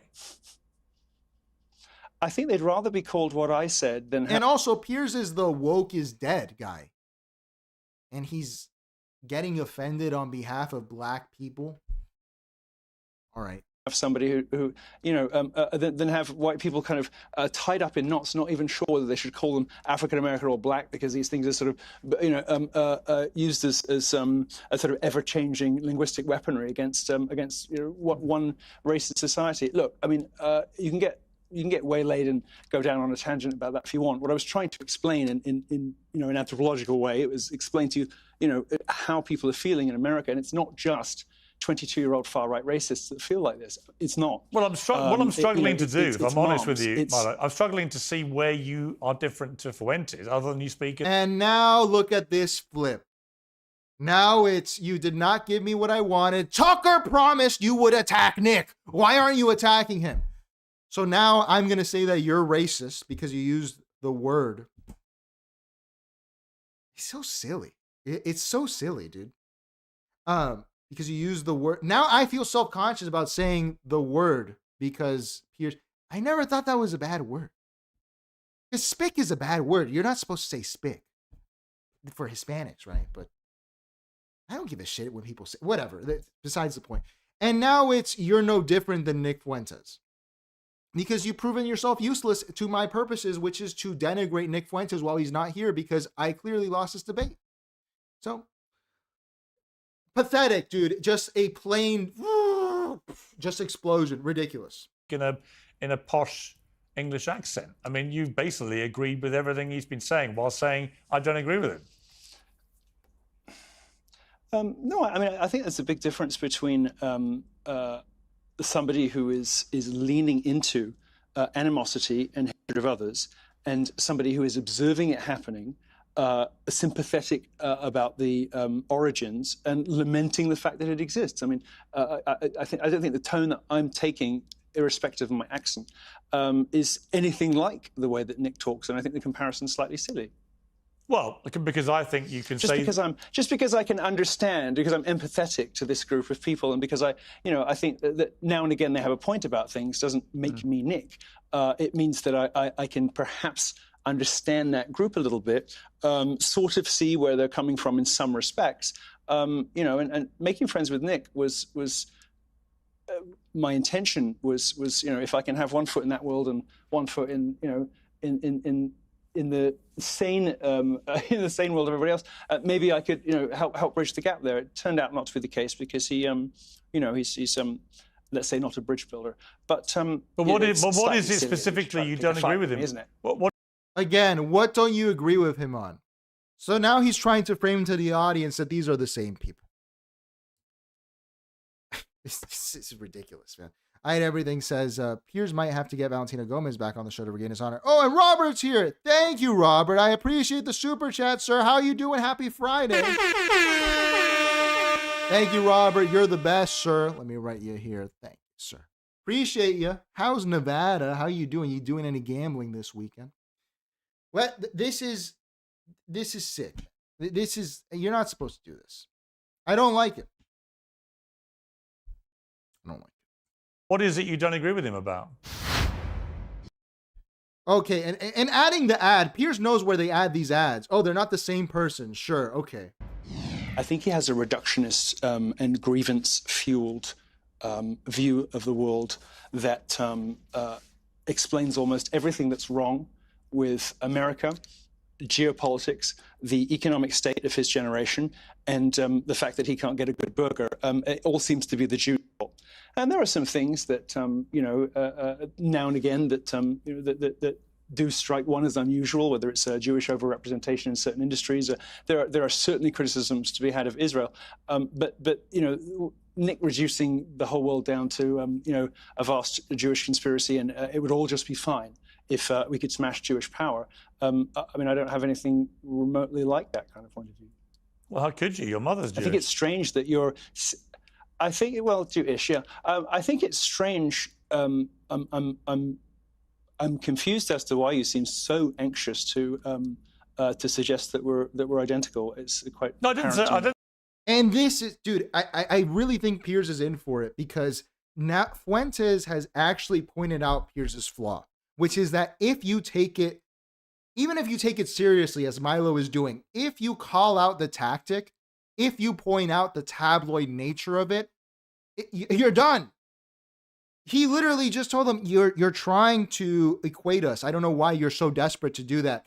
If you're getting interviewed by a tabloid journalist, in print, it would be harder to fight. But on camera, if you point that out, then the audience is immediately made aware and you win. Fuentes, I'm telling you, people are going to get a lot rougher with Piers on his show because this is bad. This is not good. I didn't say that. I'm just, as you were defending him over the misogyny, defending him over the anti-Semitism, defending him over the racism, I just began to conclude that although you're saying it in a different way, and obviously I was being ironic, I myself speak in a English accent, but it seemed to me that you were going out of your way to you're going out of your way to defend things which I thought were pretty deplorable in that interview. Well, I'm trying to understand where these guys are coming from, because there's a lot of them. There's a whole generation of them. And if we simply write them off as racist, sexist, misogynist pigs, we'll lose them. And we'll lose them to people like Nick Fuentes. And I take the view that it would be better to understand what of their package of opinions has validity and what does not. Understand where some of their anxieties and concerns are coming from, figure out what we can fix, and try to rescue a generation that seems to me to be sliding into nihilism and hatred of everybody. Isn't that a good thing? Taken at face value, everything that Milo's describing here is what Piers should have done on his interview, and what he was saying he was going to do. He was going to interview him. But then in the title of the interview is Piers Morgan versus Nick Fuentes. Look, man, I haven't seen Milo in a long time. Last time we saw him on this channel, he talked about gay sex for 2 hours, and I didn't like that with Tucker Carlson. I don't know how Tucker did that. But dude, this is like an aged anthropologist, analyst take, showing Piers Morgan the ridiculousness of his own show. Well, I mean, look, if we expand it, if you look at someone like Ye, you represent him, I think, right? You work with him still? Yes, I manage the lawyers, and I run this family office, yeah. You know, and again, I would simply say, this is a guy who, on the record, I would have asked him this if he hadn't walked out of our last interview to get him to explain why he said these things, but, you know, only 3 years ago, literally 3 years ago this month, he praised Hitler, denied the Holocaust. I love Jewish people, but I also love Nazis. I do love Hitler. He posted an image of a swastika fused within a Star of David, which led to a second suspension from X for incitement to violence, and so on. Why are you reading this laundry list, Piers? You already interviewed him. This is very sloppy work, Mr. Morgan. Very sloppy work, because this is all as a message to the viewer so that you can know who this person actually is.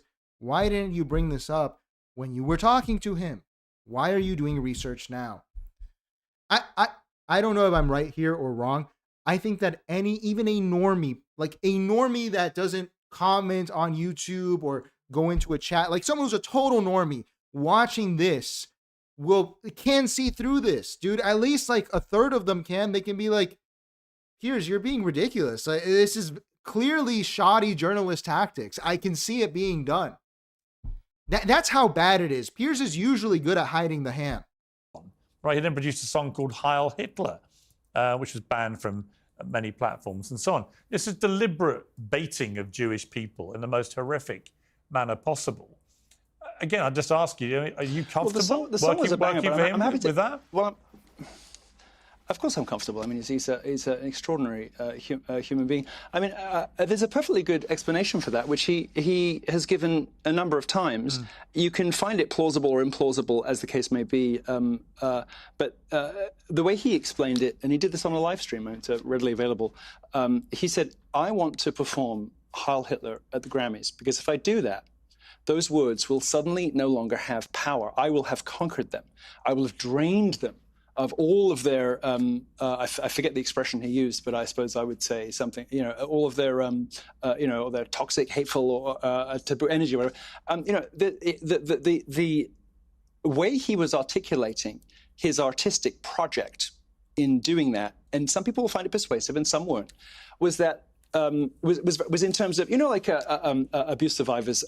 We used to laugh at them 10 years ago when they had trigger warnings and safe spaces and little puppy rooms and stuff like that, because everybody knows that if you get raped or something terrible happens to you, the best way to put your life back together is exposure therapy, so that it doesn't become this sort of thing that that turns you into a blubbering mess every time you hear about it for the rest of your life. You just slowly kind of acclimatize back and get used to it.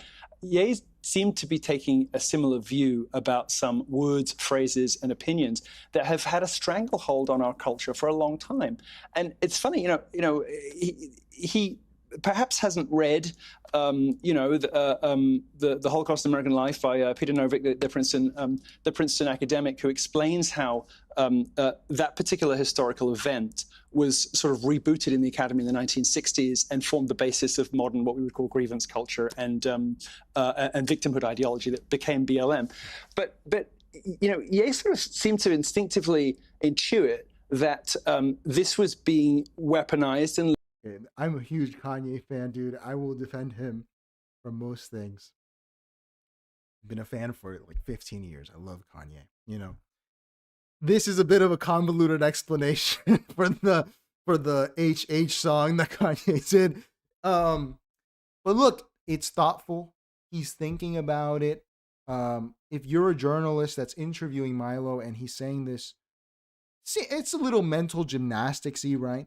But if you are Piers Morgan, you're going to engage with this, right? If you're actually curious, what is Piers Morgan's response? Leveraged to stop people talking about other things like Israel, for instance, or other things like the fact that one particular group of people seemed to be all the managers in the entertainment industry, and they were systematically defrauding and screwing the black entertainers that they were managing. I mean, he's entitled to that view. He's entitled to that observation. And if it's right that his intention was to take this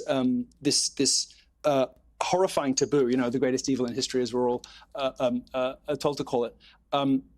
What would you call it? If it was his intention. Well, what would you call it? Well, of course it was a monstrous and incomprehensible evil. Maybe Stalin was worse. Who cares? Like after a certain point, it's like it's just evil. We can't wrap our heads around, isn't it? If the way he was articulating at the time he gave that interview, and within a day of giving that interview, he was on a live stream and he said, "I want to sing Heil Hitler at the Grammys because after that the words will no longer have any power." That's a bit more of a complex, subtle, artistic project than you're giving him credit Milo, for. honestly, it's just a crock of shit. Oh, excellent, Piers. Thank you.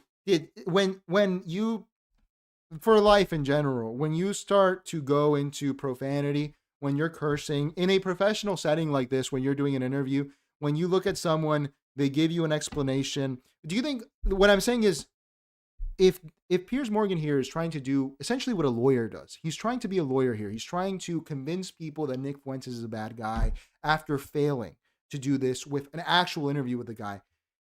And you're acting as a lawyer. If you were in a courtroom and you said, "I think that what you just said is a crock of shit," opposing counsel, what do you think the judge is going to say? They're going to say, well, get the fuck out of my courtroom because you don't get to talk like that. This was Piers at his worst. I have never seen what a poor reaction to that. Look, I'm curious about what Milo has to say about Ye, because I'm a huge Ye fan. And to reduce it all to a crock of shit, okay, all right. And then it just becomes a personal thing. And I might add really quick that Piers is the guy who said this. Say the N-word, go on. We have it on our soundboard. Say the N-word, go on. And everybody gangsta when they're asking to hear the N-word. But when someone comes in and says another N-word like Milo, then Piers gets offended on behalf of black people. He asked that Lily Goggins girl to say it in front of Mark Lamont Hill. And we just watched like 5 minutes of Piers getting mad over the word. I'm going to say, dude, this is a normal word, right? Negro. This is a word that I never thought this was offensive. I never thought it was offensive. I thought it was just outdated. Like, WAP is offensive, but there are outdated words. They're not offensive. So, Piers, pathetic display. Seriously, man, pathetic. That's not why he did it just for attention. He didn't care about antagonizing. Psychoanalysis, now from Piers, psychoanalysis. I've never seen him do psychoanalysis, man, and it's twice in 1 week, and with various people. Now he's comfortable doing it to Kanye West. People he doesn't know. You don't know these people. You don't live with them. And upsetting and distressing Jewish people worldwide. He's a massive entertainer with 33 million followers on X alone, as he reminded me when he did his little performative stunt with me. And the truth is that, all I've heard you do in the last 20 minutes is defend all these people from what I think are indefensible things they've said. And you've done it in a very sort of moderate sounding way. But I just think, I'd say this to Ye's face if he hadn't bottled it and run away. And I wouldn't have bought into it. He was doing all this stuff for some profound, complex reasons. No, he wasn't. He was just Jew baiting. He was Jew baiting and using Hitler to do it. As I said at the beginning, some people are not going to find it plausible. I do think it's a pity that you two, in your encounters with one another, seem to have spoken past each other so much. You obviously haven't. Last time I was prepared to do a lengthy interview. I gave him I did a 2-hour interview with him several years ago, which I thought was very illuminating, very enlightening. I was looking forward to doing the same thing with him the second time round, and he just bailed on me after 3 minutes because he obviously worked out it was going to be a publicity stunt. Having had that conversation with him and having seen a little glimmer of what is clearly a remarkable intellect, albeit an unconventional one, I mean, you don't seem to give him very much credit as an artist, as a creative, as a provocateur. No, just to be clear, he's one of the most talented. He's one of the most talented. I like this pushback, man. You're going to have me on here. This is why Piers here makes no sense. You're going to invite me on knowing that I'm employed by someone and talk shit about my employer. And you expect me to be diplomatic about this? This is insane. Arya says, Negro is offensive. It was given by slaveholders and then turned into the N-word. Civil rights movement, blacks labeled themselves black. Wasn't the Nation of Islam and like Malcolm X, they claimed Negro, Arya. I think they made black, that's true, but it's just I'm gonna look into the word, because in Spanish we use that word all the time. It's not offensive in Spanish, So I always thought in English it was just like an outdated but okay word. Because I remember black people came out to defend Roger Stone when he said that word. So, I don't know. Grammy. No, hang on. He's one of the most talented artists of my generation, without a shadow of a doubt. Without a shadow of a doubt. And Piers throwing himself in there, that Kanye is of his generation. Kanye is a young but a younger Gen Xer. And Piers is a cusp with a boomer. All right, Piers. Yeah, you're really beating the boomer allegations, aren't you? It's possible, but it's also possible to say that some of the stuff he's come out with in the last 2 or 3 years has been disgusting. And I would have said that to him to his face. And by the way, the offer remains. If you want to go back to him and tell him we've had this exchange, I don't expect you to answer for him. If he wants to actually have the balls to sit there and answer these questions to me for a sustained period of time, I will do that interview. But he didn't want to. He'd rather turn it into a little... Something of an answer... Sorry, go on. No, go on. Make your point. Perhaps something of an answer to your frustration is the fact that he did sit down with an Orthodox rabbi a couple of weeks ago, give a public and direct apology for having hurt people from that ethnic and faith group, and undertake to understand a bit better why it was that what he was seeking to accomplish with those garments and songs and whatever didn't land and upset and hurt a lot of people. I mean, he has begun to acknowledge that. I mean, perhaps your producer. And so they just shifted it to Kanye. This was pathetic, man. And then who did Piers get on? He got on Steven Crowder. We're short on time, man. I want to show mostly the ending of this. Taupe says, Piers, hello, fellow young people. How you doing, kids? It's Piers Morgan.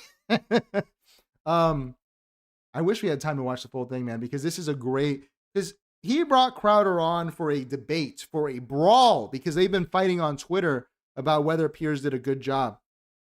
And Piers resists Crowder for a long time. He really is like, they talk about whether Nick Fuentes being a virgin is actually a bad thing or not. Then we talk about the fact of platforming. Oh, crap. We lost the light. The fact of platforming, actually, Nick Fuentes, whether that's good or bad. But what's most interesting, man, we lost the light. That hasn't happened in a long time. Is that at the end, Piers is reduced to grovel, and he has to defend his interview style, which is really pathetic given that Crowder's just like a late night guy. So let's just watch this part here. Crowder did a great job here. I got to give it to him. That was my question. And yours was, well, you never asked about Stalin. You said, do you still think Hitler is fucking cool? Yeah. How'd that work out for you? What'd you learn? That he does. And that's new?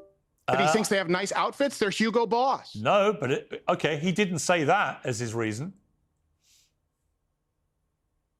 Did you learn about Stalin, Pierce? Did you learn about I learned this about Stalin. I learned this about disenfranchised? As I said to you, I played a clip from a guy who literally lost family members, close family members, to Stalin and to Hitler. Sure. And Nick Fuentes' response was to mock him and then to unleash his groypers on this guy who've been now mercilessly abused. Pearl clutching. Oh, Piers, I thought you were anti-pearl clutching. Pearl clutching.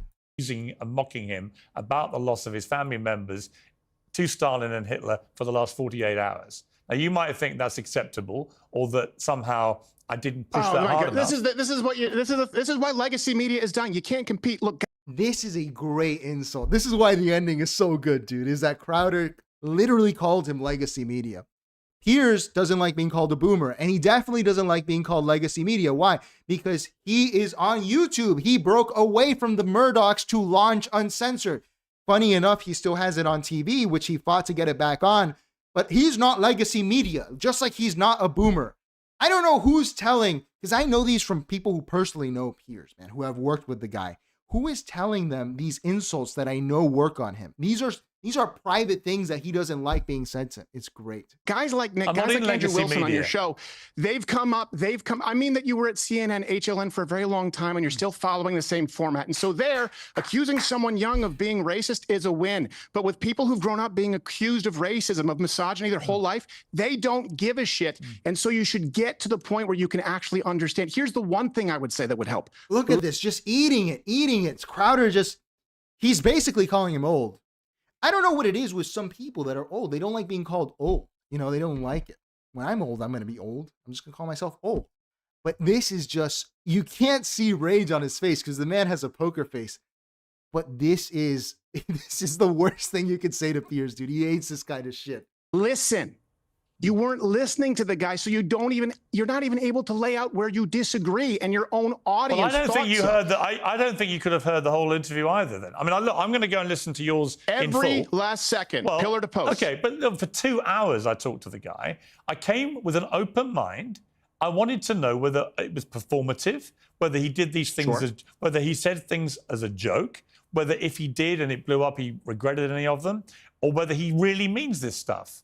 And I learned a lot more about Nick Fuentes in the 2 hours than I knew before. You probably knew it all already because you've interviewed him before. I haven't. It's the first time I'd ever met him. I've never interviewed him before. Dude, Crowder, look, I never liked Crowder. I always found him annoying. But Piers has met his match. This is great. Crowder says, he goes, look, you've obviously interviewed him before. And Crowder goes, no, yeah, I never interviewed him before. So Piers is just admitting here that it's sloppy journalism. He's just a sloppy journalist. He's a sloppy tabloid journalist. Dude, I think that a lot of stuff is going to come out against Piers, man, because he never really got a reckoning for the phone hacking scandal. For any British people, they're familiar with that. And people are pissed about that. And I think he got off in court, but there was a weird technicality. Also, the photos he published that were alleging British torture of Iraqi prisoners of war, he got off on that. No one really cared about it because they've forgotten about it. But Piers did that. So I think a lot of people have their pound of flesh to come and get out of Piers, and he has opened himself up to it. It's really crazy. was my first time I've ever spoken with him or interacted with him whatsoever. I did do my research, and I already knew what his stance was on Stalin. I already knew how he clarified it. I already knew his stance on racism. And here's what I would say, if I'm being as accurate as I can be, right, for the general populace. I think most people, if they listen to Nick Fuentes, his views on race and crime, they'd say, okay, someone like that has a case. Certainly any men under the age of 25. I think a lot of people would broad strokes categorize it as anti-Semitic. We were able to get into that. I was able to communicate that I thought Islamic immigration is a greater threat than global Jewry. And guess what? He disagreed, but we understood each other. You don't de-radicalize people by marginalizing everyone who actually makes good points, by spending 6 follow-up questions on a racist You know what? by Okay, accusing them of not getting laid and calling them twerps. Stephen, here's what I'll concede. Like I did. Concede. Defeated. This is it, man. No. I was the biggest Piers fan. He used the word concede. It's over.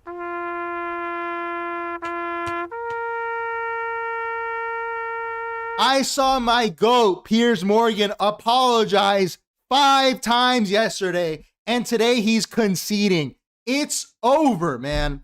It's over. Trump is going to cut him off. Just my opinion. He is buddies with Trump. He knows you're not supposed to ever apologize. It makes you look weak. How could, and you could tell this is genuinely spur of the moment, and he's genuinely, I concede, because this is unscripted here. I will concede to you. Piers, it's over, man. I'm sorry, man. It is over. We were your biggest fans on this channel, man. And you're apologizing and conceding? What? With the initial reaction that you did. I will concede, I didn't get him, I mean, other than him saying, I believe now, actually, in a satirical way. In other words, I don't think he really meant it, but when he said he did think at least 6 million Jews died in the Holocaust, he did it in a way that others, like Glenn Greenwald, have told me he didn't mean it. Whatever, it's up to him. It's down to him.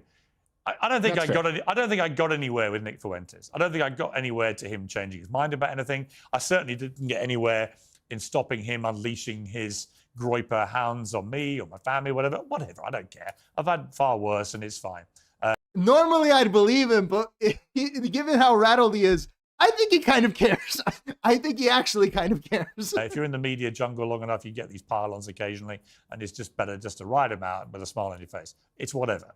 But I didn't get anywhere with him. So in a way, I am listening to you because I'm curious how you do get anywhere with somebody like that when his whole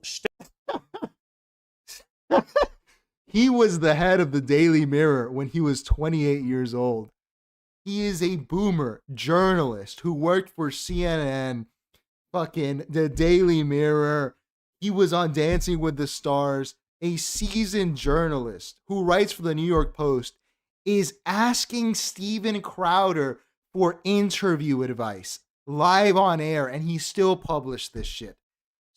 Piers Morgan, the boomer, is asking the Gen X comedian, I guess Steven Crowder's technically a comedian, how to conduct journalistic interviews. He might as well end it. Piers needs a vacation. He needs a vacation. He needs a vacation. Imagine this. It's the equivalent of me going up to a 6-year-old and asking them, hey, can you give me some advice on my taxes? My goat is washed. Piers is washed. It's over. It's over. The reign of Piers is over. I officially crown Nick Fuentes as the master wizard, man, because Piers lost that this week. What a flame out. What a flame out. Imagine asking Steven Crowder for journalistic advice. As a fucking talented journalist, man. I hate everything. So his father time is caught up with Piers. I think so too, man. It's just ridiculous. Dick is really just on doubling, trebling, quadrupling down. And he says things which I genuinely do find really offensive. When he talks about women in the way that he does, it is really offensive. Well, okay, let me answer. Here's how you get somewhere. By not playing gotcha. So, for example, when he's giving him a lesson, this is too good. And he has to shut up and take it because he asked for the lesson. My God. Joe Pesco says, I heard Piers limited or turned off his IG comments. I'm going to check that after the show, man, because that would be in line with this, because a crash out like this that Piers is having would involve that. He might as well go private. You start off with, if you've done the research, you know it's facetious. Same thing that Jillian Michaels did. Do you think all women need to be raped? No, he was citing, by the way, study after study that you can replicate that 62% of women he said have that to some me. form of He a said rape that to me. fantasy. Yes, so sexually dominant. But when you start off with that, guess what? Young people go, okay, all right, same old, same old. You I could didn't have start asked off him, with hey, that. what though. are your views on women? I started off with this thing that all women are annoying and they all get old and fat and ugly. What part of that do you disagree with? And Steven Crowder immediately coming in with the Nick Fuentes tactic of just saying yes. It's over, dude. It's over. It's over. My God, this is terrible, Piers. How could you do this to yourself? You've given away the tricks. Everyone knows that they just have to own what they say and you lose. I hate everything. Says Piers might have to call up the OnlyFans girl he had on the show before. He needs a break. He needs a break from his wife, from his children, from the show, because this is too much. It's too much. All of it.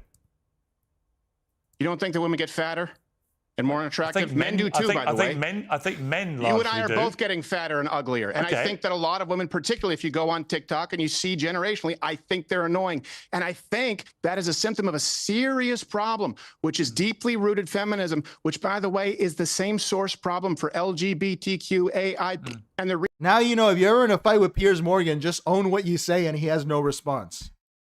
Oh, really? You like vanilla ice cream more than chocolate? Yes, I do, Piers. That's it. That's the end. Nick Fuentes has revealed the method. I gotta say, that's fucking crazy, man. Tucker Carlson must be enjoying this so much, given that he kind of put this whole thing together. He destroyed Piers Morgan. Maybe that's who was pulling the strings the whole time. It was Tucker who wanted to destroy Piers's credibility. He was like, I'm going to interview Nick. And then Piers can't resist but interview him, and he's going to get fucking destroyed. reason that you have biological men winning Olympic medals, right? You see that as a problem. You need to get to where you diverge or what the root of the problem is. And here's the thing, you're never going to get there if you just discount young people who are facing different problems than you. I understand. I don't think they're right on all of it, but I understand it because I was listening.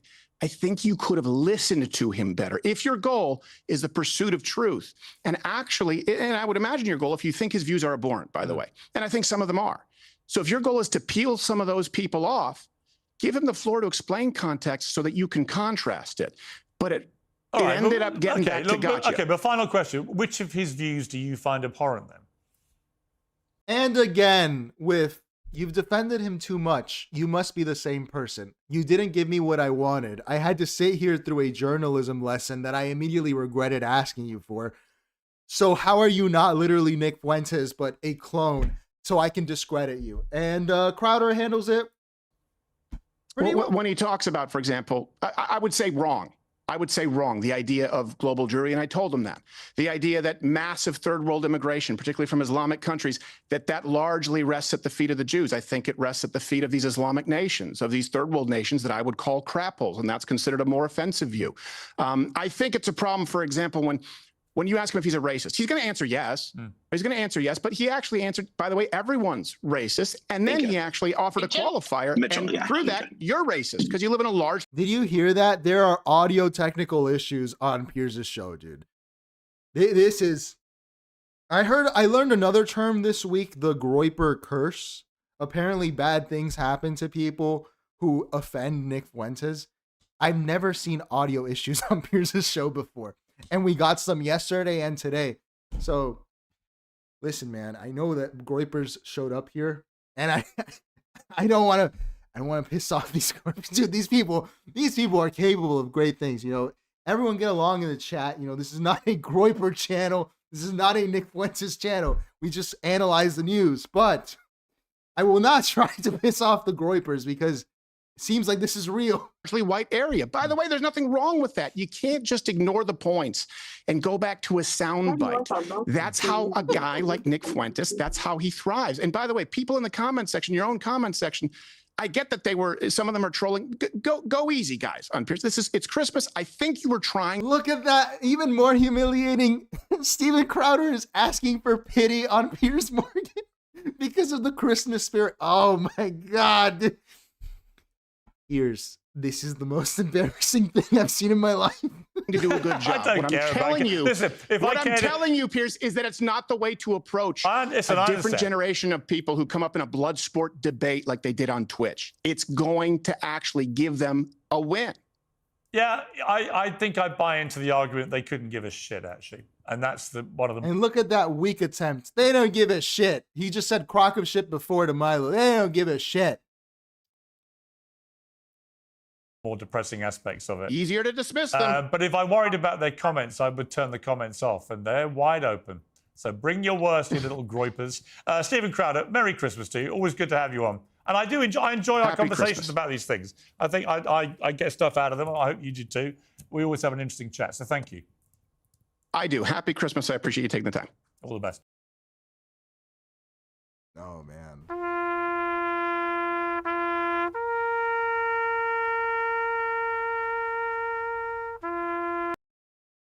That was the worst performance I've seen in my life from Piers. Let me play this because Alex, who is a new follower, asked me to play this here. So I bookmarked it. I guess this was a Fuentes week because of the news. It was a coincidence, all right, guys? Or Groiper week. It's like Shark Week, but for the King Leo show. So let's please the new followers here. Everyone get along, guys. We have a lot of friends from all over. We got a lot of people here from following Zohar Mamdani. I analyzed that. So we have some left-wing friends, right-wing friends. Everyone is welcome except conservatives. I will begrudgingly allow conservatives to join the channel. Conservatives and liberals are the ones I'm most annoyed by, but left-wing guys, right-wing gals, left-wing gals, they're all welcome. Just get along, please. Don't fight. And I hate everything says from owning Valentino Gomez last week to being the one getting owned this week. What a fall from grace. Let's see here. Apparently this is pretty dirty, but to please the new viewers, let's watch this. Be checking that Mr. out. Suds sent $35. Car wash? Mr. Suds, you finished yet? Can I go in now? Me and Mr. Suds high-fiving before we fuck Piers Morgan's wife. Me and Mr. Suds, two-man. Me and Mr. Suds, two-man on Piers Morgan's wife. Me high-fiving him as I go in after him. She ready? All right, let's go. I'm about to lose my virginity to Piers Morgan's wife after Mr. Suds has a turn. I was a virgin. Then I had sex with Piers Morgan's wife. Correction, I was a virgin. Then I had sex with Piers Morgan's wife because she has sex with everybody. She'll have sex with anybody. He's already I dead. was a virgin, but then Piers Morgan's wife got in my DMs and I had sex with her and it was easy. I easily had sex with her because she offered it to me. She offered herself up to me with ease, and I took her up on it, and we did it, and it wasn't even that good. And now I'm not a virgin anymore. Mr. Suds gave me her number, and then I called her, and I had sex with her, and Piers Morgan watched it. Piers Morgan watched it, and he was angry the whole time because I'm a Holocaust denier, and now I'm not a virgin. So, no, that's a joke. That's a joke. Okay, that's a joke. But no, that's disgusting, and that I feel sorry for him. It's actually sad. Billboard meme sent $100. Please, he's already dead, Mr. Fuentes. He's already dead. That was a good clip, Alex. I appreciate it. Really quick here, man. Check this out. I can confirm he has limited his comments, man. He's limited his comments. Let's do that. Let's get out of here.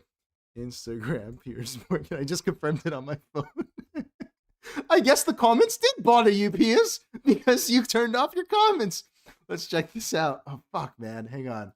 I was signed in somewhere. Hang on. Let me kill this really quick so I can sign in. And we're going to see that Piers turned off his comments, man. Dead air here.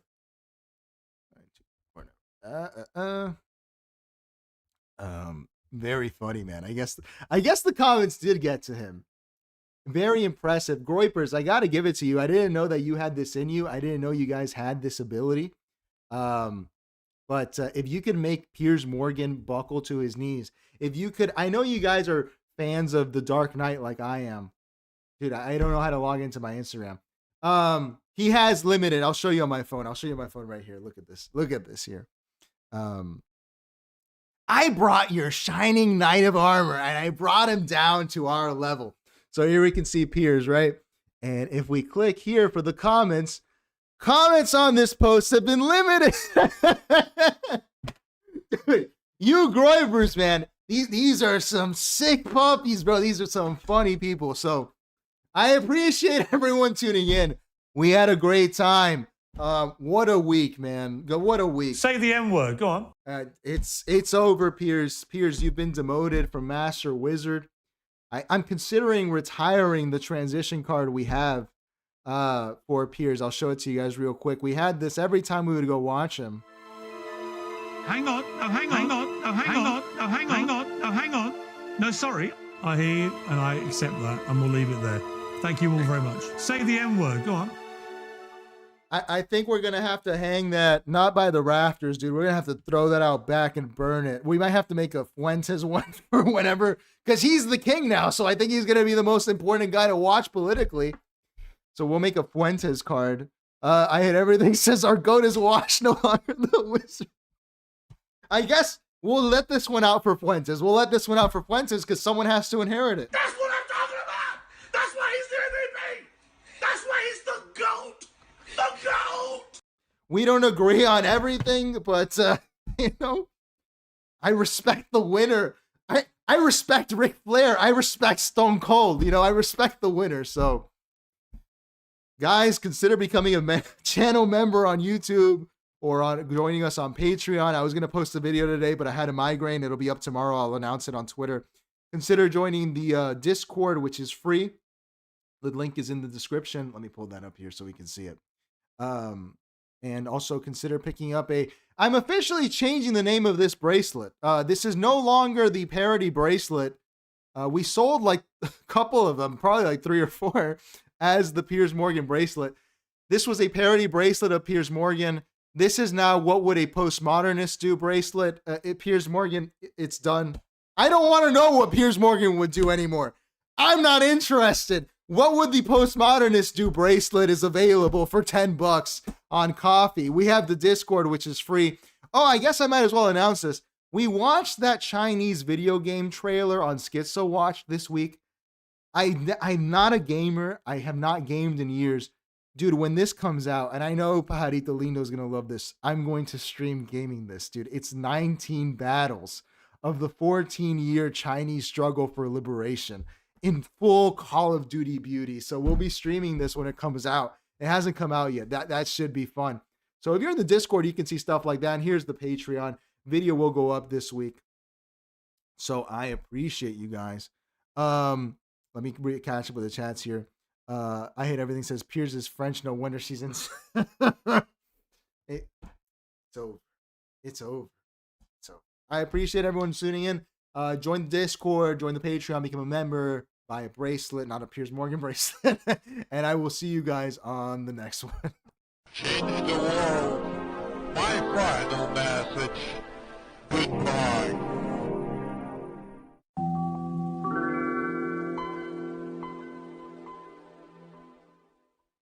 Change the world. My final message. Goodbye.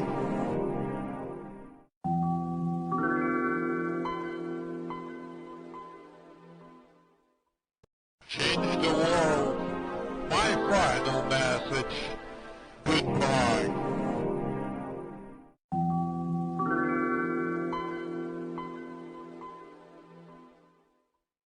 Change the world.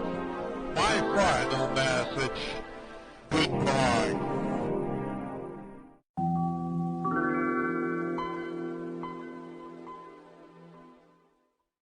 Change the world. My final message. Goodbye.